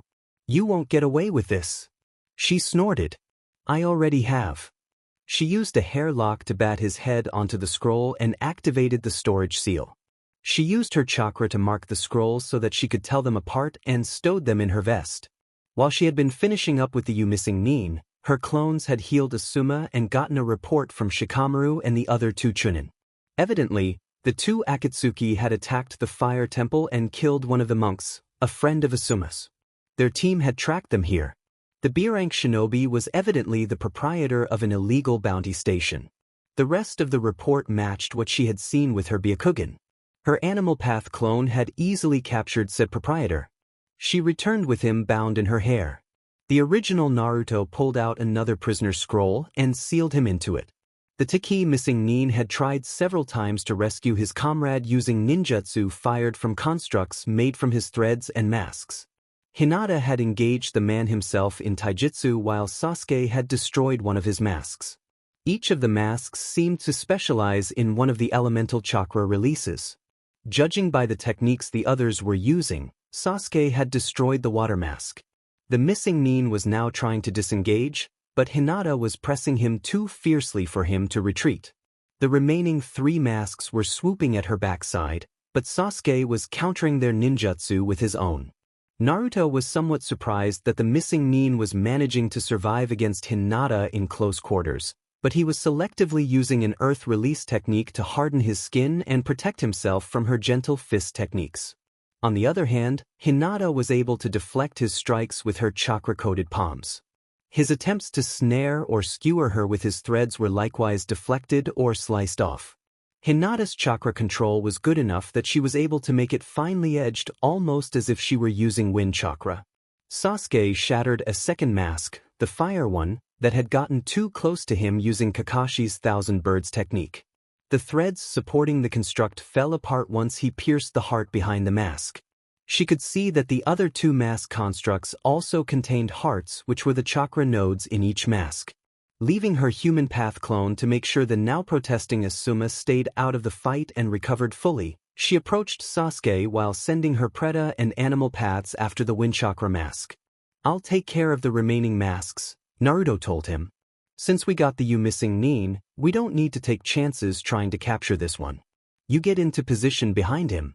Once I take out his masks, use your lightning release technique on him. Aim for his heart. That's what seems to be keeping his constructs going. I bet it's the same for the man himself." Sasuke grunted in acknowledgement. Naruto's clones converged on the wind mask in a pincer. The mask fell to a Rasengan at the end of her Preta path's hair while trying to launch a ball of compressed wind chakra at her animal path. At that point, the lighting mask tried to flee from her, only to receive the same Rasengan-tipped hairlock treatment to its back. 5 seconds later, the man himself fell to Sasuke's thousand birds through his chest while desperately trying to escape Hinata. Naruto pulled out 2 more storage scrolls. She placed the shattered remains of the masks in one and the body of the Taki missing Nin in the other. The threads that had animated the masks had all evaporated, having been made of chakra. "Asuma's team needs to rest before we make the trip back to Konoha," she told her team, "but I'm uncomfortable remaining in this exact spot. We'll travel 10 kilometers and then stop for the night. I'm afraid we'll need to carry Shikamaru-kun and Asuma-san." "Why doesn't it surprise me that we need to carry the lazy bum?" grumbled Sasuke. Naruto smirked. "It was in character. I'll send a slug summon to Bashirsho to update her on what's happened," she said as they returned to the other Konoha shinobi. Before they left, Asuma made sure that they recovered Chiriku's body from the bounty station. He was a monk from the Fire Temple and a former colleague of Asuma's from the 12 Guardian Ninja. Evidently, Akatsuki has attacked the temple for Chiriku's bounty and Tsunade had sent Asuma's team to hunt them down. Naruto ended up making 4 clones to carry Shikamaru and Asuma in order to have people who would not be dispersed with a good hit alert for any further mayhem from Akatsuki. She had to use her modified disguise technique in order to be tall enough to manage it. After traveling for an hour, they stopped and camped. While her clones set up camp, she examined Kotetsu and Izumo. Neither one of them had more than superficial injuries, and she set those toward healing quickly. The next day, all 7 of them left for Konoha. After a good night's sleep, Naruto judged that both of her patients were recovered enough to travel on their own feet. Asuma's gut wound, while it would have been fatal without prompt treatment, was easily healed. Shikamaru had only been suffering from ordinary chakra exhaustion and was mostly recovered by morning. When they arrived in Konoha, Naruto sent a clone to make sure that Karin and Haku had made it back safely. The clone dispersed right as they arrived at the Hokage Tower. Her memory let her know that her cousin and friend had arrived back in Konoha yesterday without incident. The Chunin on guard quickly let them in to see the Hokage. "Report," Tsunade commanded. She gestured to Asuma. "You first, Asuma-sen." Asuma repeated what his team had told her of their scouting of the Fire Temple and tracking Akatsuki to the bounty station. He gave a concise report of the combat abilities of the 2 Akatsuki and the short combat he and his team had had with the Jashinist. He then gestured at Naruto to continue. "Our mission was a success, but turned out to be even more sensitive than we had supposed," Naruto said. "I'll inform you of the details in private, Bashirsho." She then mentioned that Karin had observed the setup to the fight and noted that Asuma's team was facing opponents with S and A rank chakra. She had decided to help and they had hurried to arrive just as Asuma was incapacitated. She described the fight and told them what the QB had told her, some basics about Jashinus without disclosing the source of her knowledge. "I have the bodies of both Akatsuki in storage scrolls," she said. "I also have the bounty station proprietor in a prisoner scroll. The Jashinist is still animated. I have his head in a separate scroll. I suggest keeping it away from his body and especially his weapon when he's interrogated." "Good work, all of you," Tsunade said. "Shikamaru-kun, Kotetsu-kun, Izumo-kun, don't feel too bad about your performance against the Akatsuki. Naruto-chan and her team have had special training to deal with them in particular. Asuma-kun, you and your team are dismissed. I'd like to talk to Naruto-chan and her team about their mission in private." Asuma nodded lazily and he and the 3 Chunin sauntered out of the Hokage's office. "Well, brat, the Hokage asked once they were gone and she had engaged her special anti-snooping seals. Naruto nodded towards Sasuke and he succinctly summarized what they had learned from Itachi. Tsunade grimaced. Danzu. This explains why Sensei forced him to retire after the massacre. Unfortunately, while he doesn't have any overt power in the village anymore, he does control considerable influence. He's also somewhat of a hermit. There aren't a lot of opportunities to spy on him without doing something the clans and individual jounin will make me regret. Just don't get caught, Sasuke snarked. The Hokage glared at him. The man was the head of ANBU for several decades. One does not simply not get caught. I've only ever seen him in certain formal situations, Naruto commented. There's a rumor going around the clan that he specifically avoids Hyuga in any situation where it would be acceptable to use the Byakugan, Hinata added. Tsunade raised an eyebrow. Hinata shrugged. The clan likes to keep tabs on prominent members of the village, including chakra strength. It's been almost a decade since anyone has submitted a brief on Danzo-san. Tsunade sighed and rubbed her temple. Based on your report, I have enough to keep an eye on him, but I can't just send him to Marino-san without airing a lot of dirty laundry at least at the highest levels of the village. She looked at Sasuke. Do you want it known that your parents and clan were traitors? Sasuke grimaced. No, let the dead stay dead. As for Itachi-san himself, the Hokage said, I'm sure I can do something for him medically. Actually rehabilitating him politically will raise those same issues. Not necessarily, Hinata murmured. A case can be made for him to have been on a deep cover mission against the one who actually killed the Uchiha. After all, only Sasuke-kun saw him actually doing the deed and he was the victim of a genjutsu. Tsunade frowned. It's possible but not trivial. It would have been better if he had never acted against Konoha, and for the most part he hasn't, but there was that well-publicized attack against Kakashi-kun and others right before I came back to the village. She shook her head. An issue for another time. His recovery will be quite involved due to his body failing and having chakra shock at the same time. Do you have anything to add about the battle with Akatsuki? She asked. Yes, actually, Naruto said. She explained that the Kyuubi was the source for her knowledge of Jashin and explained everything he had told her. Disturbing, Tsunade said. She looked at Sasuke. Isn't your turn to use the human path for intelligence extraction? Sasuke blanched, but nodded. We'll let Marino-san and Anko-chan have a go at him first, the Hokage said, but based on your description of him, it will probably come down to the human path. Sasuke nodded again, still pale. Tsunade nodded in turn. Once again good work, brats. Take a few days to rest and we'll see if this Haiden has any actionable intelligence we can use. Naruto, you know what to do with Itachi-san. Naruto nodded and the three of them exited the Hokage's office. She said her goodbyes to her teammates and headed to the hospital. The hospital had a secure floor for A and S-rank secret patients. She dropped off the scroll containing Itachi with the on-duty nurse and made sure she deposited the scroll in one of the S-rank rooms. She filled out orders instructing that no one could release the patient from the scroll without specific orders from the Hokage due to the patient's condition as well as an encoded description of his condition. She also noted the assigned code name for the patient they were assigned by the hospital in order so that it would be more difficult to tell who they were so that she could tell Tsunade.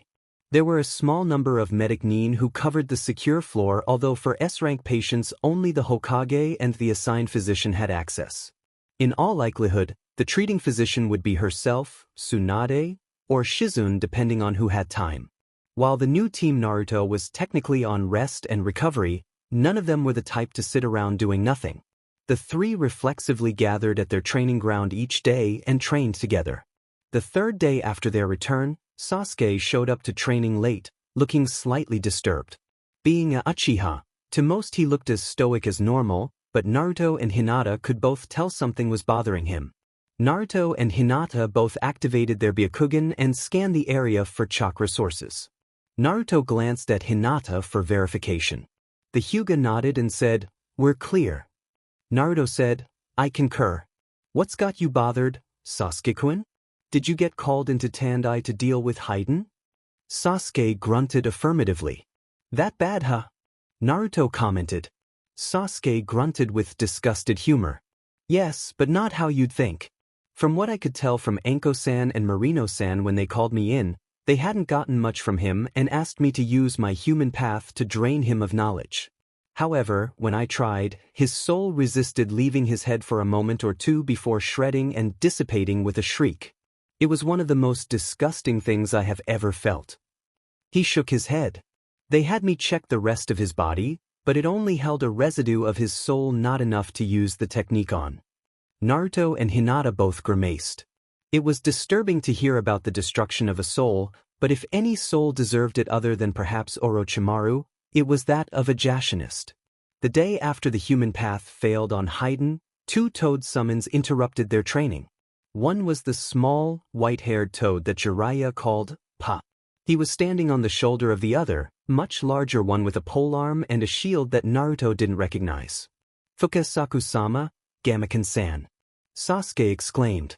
Spit him out, Kenchun, Pa Toad directed his companion. The huge toad nodded and spit out Jiraiya. Naruto rushed to her godfather, who was in bad shape. Most alarming was the loss of his left arm just above the elbow. A quick examination showed that he was still alive, but suffering from shock due to the loss of his arm and chakra exhaustion. The examination revealed that his other wounds appeared to be superficial. The fool boy stayed longer than he should have fighting pain, Pa groused. We almost didn't make it out. Naruto activated the Mystic Palm technique to stop the bleeding from her godfather's arm stump. Hinata-chan, go tell Ba-chan, she ordered. Have her meet us at the hospital. Hinata left with a body flicker. Naruto turned to Pa Toad and forced herself to remember his real name. Fukasaku Dano, can you stay and tell us what happened? Call me Pa, child, the toad said. I won't accept anything else from Minato-chan's little girl. Sasuke rolled his eyes. The boy had loosened up since his academy days, but Pa Toad was way more informal than the Uchiha would ever be when he wasn't teasing someone he considered family. Naruto idly mused as she was giving her godfather a more thorough examination for other injuries that Pa Toad was on the very short list that Sasuke referred to as Sama. Her initial thought that only the arm injury was serious bore out. The venerable toad nodded and said, Yes, I can stay for a bit, Naruto. He hopped off the other toad and onto her shoulder. Kenchan, return home and tell Ma that I'll be back after I tell Naruto, Sasuke-chan, and the Hokage what happened. Naruto snickered a bit at what the old toad called her teammate before her godfather's conditions sobered her again. Sasuke-kun, pick him up, she ordered her godfather's apprentice. Hold on, Pa, she said, and then flickered to the secure entrance to the hospital. This entrance was guarded by ANBU so that enemies of the village couldn't monitor which shinobi were admitted to the hospital. Sasuke appeared moments after her. Follow me, she ordered and ran in. A glance at the coded room board showed her an appropriate room that was available. When they arrived at the room, she directed Sasuke to place her godfather on the bed. She checked his arm again and made sure it hadn't started bleeding again, and then gave him another examination just to make sure she had not missed anything. Other than the obvious injury to his arm, the only thing wrong with him was chakra exhaustion. Luckily, he wasn't suffering from the more serious chakra shock, which meant that his exhaustion was due to extended usage rather than a sharp and sudden depletion of his chakra reserves. Just as she was about to start replenishing his chakra, the Hokage ran in with Hinata following her. What happened? Tsunade demanded. He lost his left arm, just above the elbow, and has passed out due to shock and chakra exhaustion, Naruto reported as she manifested medical chakra in her hand and matched it to the toad sage's and began to feed it to him. I've closed the wound on his arm and was just about to treat his chakra exhaustion. Was the arm recovered? Tsunade asked. Naruto looked to Pa. The toad sighed and shook his head. There was no chance, and I can't recommend going back to look for it. Naruto grimaced. It appears to have been long enough that reattaching it would be doubtful anyway. He had been using chakra to keep from bleeding out. Jiraiya was starting to regain consciousness, but she let him recover at his own pace. Is there anything you can do for him? Sasuke asked. We can make a prosthetic, Naruto said, but it would be rather crude. So no hand signs, Sasuke said, getting right to the point. Naruto shook her head sadly. It figures that the pervert is the one of us that gets to retire first, grumped Tsunade. I have over a decade of retirement to catch up to you, Haim, Jiraiya said in a scratchy voice. Tsunade huffed and said, it doesn't count if I had to come out of my retirement for this job. She shook her head. What happened, Jiraiya-kun? Jiraiya cleared his throat. Naruto handed him a cup of water. Jiraiya sipped from it and began his tale. I traveled to Amigakure no Sato looking for information on pain. The villagers were reticent, and so I captured a pair of shinobi. Despite also not wanting to talk, I convinced them to do so. They told me that Pain had single-handedly beaten Hanzo of the Salamander to take control of AIM. Tsunade grimaced. It had taken all 3 of the Densetsu no Sannin just to survive Hanzo. Hanzo was egotistic enough to label them legendary just for that feat. I sent one of the shinobi to Marino-san via a toad summon and then went looking for more information, Jiraiya continued. I was quickly confronted by one of my old students from AIM. He looked at Tsunade. You remember the girl, Konan-chan? We fought briefly and I captured her. She used a type of paper control technique including being able to make functional paper wings. I didn't have much time to interrogate her before she was rescued by Pain. As we had suspected, Pain had the Rinnegan, but no Sharingan Tomo. I had thought he was my old student Nagato-kun, but he looked different if vaguely familiar. I talked to him and confirmed that he was Nagato-kun despite the different body. I asked him why he had abandoned the path of peace to lead a criminal organization. He claimed that as God, any path he chose was right. He then went on to explain his plan. He wants to collect the bijou in order to create a weapon so terrible that the nations will have no choice but to mature and forego war. He thinks he can control the Jubi, Kurama growled. Perhaps he can with father's eyes, but the plan is still ill-thought. Naruto snorted. Peace through fear and hate? It will never last. Sasuke grunted. If nothing else, it will cause people to try and steal the weapon or duplicate it. Naruto nodded. The Kyuubi thinks that the weapon Pain is trying to make is the Jubi. It's really the only thing that can be created using all the bijou. The others all grimaced remembering the devastation the Kyuubi had wrought on Konoha. If the other bijou were destroyed in the process, then there would be no defense other than perhaps Naruto herself or someone else with either the Rinnegan or Sharingan. That means he will come for Sasuke as well as me, Naruto said. He can't risk anyone else having a jujutsu that can control his weapon. Jiraiya nodded and then continued. Pain summoned animals to attack me. I summoned Gamaken to hold them off and summoned Pa and Ma, knowing I would need Sage Mode to compete if he was able to use more than one path at a time. Pa and Ma were able to discover where Pain was hiding inside a chameleon and destroyed it. Pain summoned 2 more bodies, his Predapath and what I later guessed was his human path, to join his animal path. Neither of the new bodies were Nagato, but they again were vaguely familiar, perhaps shinobi I had encountered somewhere. Pa and Ma used the Toad Confrontation chant Genjutsu so that I could fight them separately. I killed each of them in turn when a 4th path, the Azura, struck me from behind, severing my arm. Jiraiya grimaced in reminiscence. At that point, I was confronted by the remaining 3 paths while one of them, call it the Naraka path, summoned a huge demon-like face with the Rinnegan which ingested the 3 incapacitated bodies and spit them out whole later.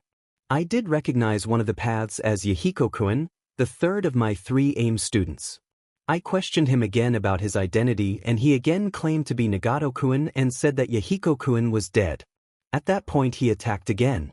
The battle was fierce and I was forced to retreat into a gourd toad even in Sage Mode. The animal path followed me and I captured it. A closer examination of the path revealed it to be someone I had met in my travels years ago.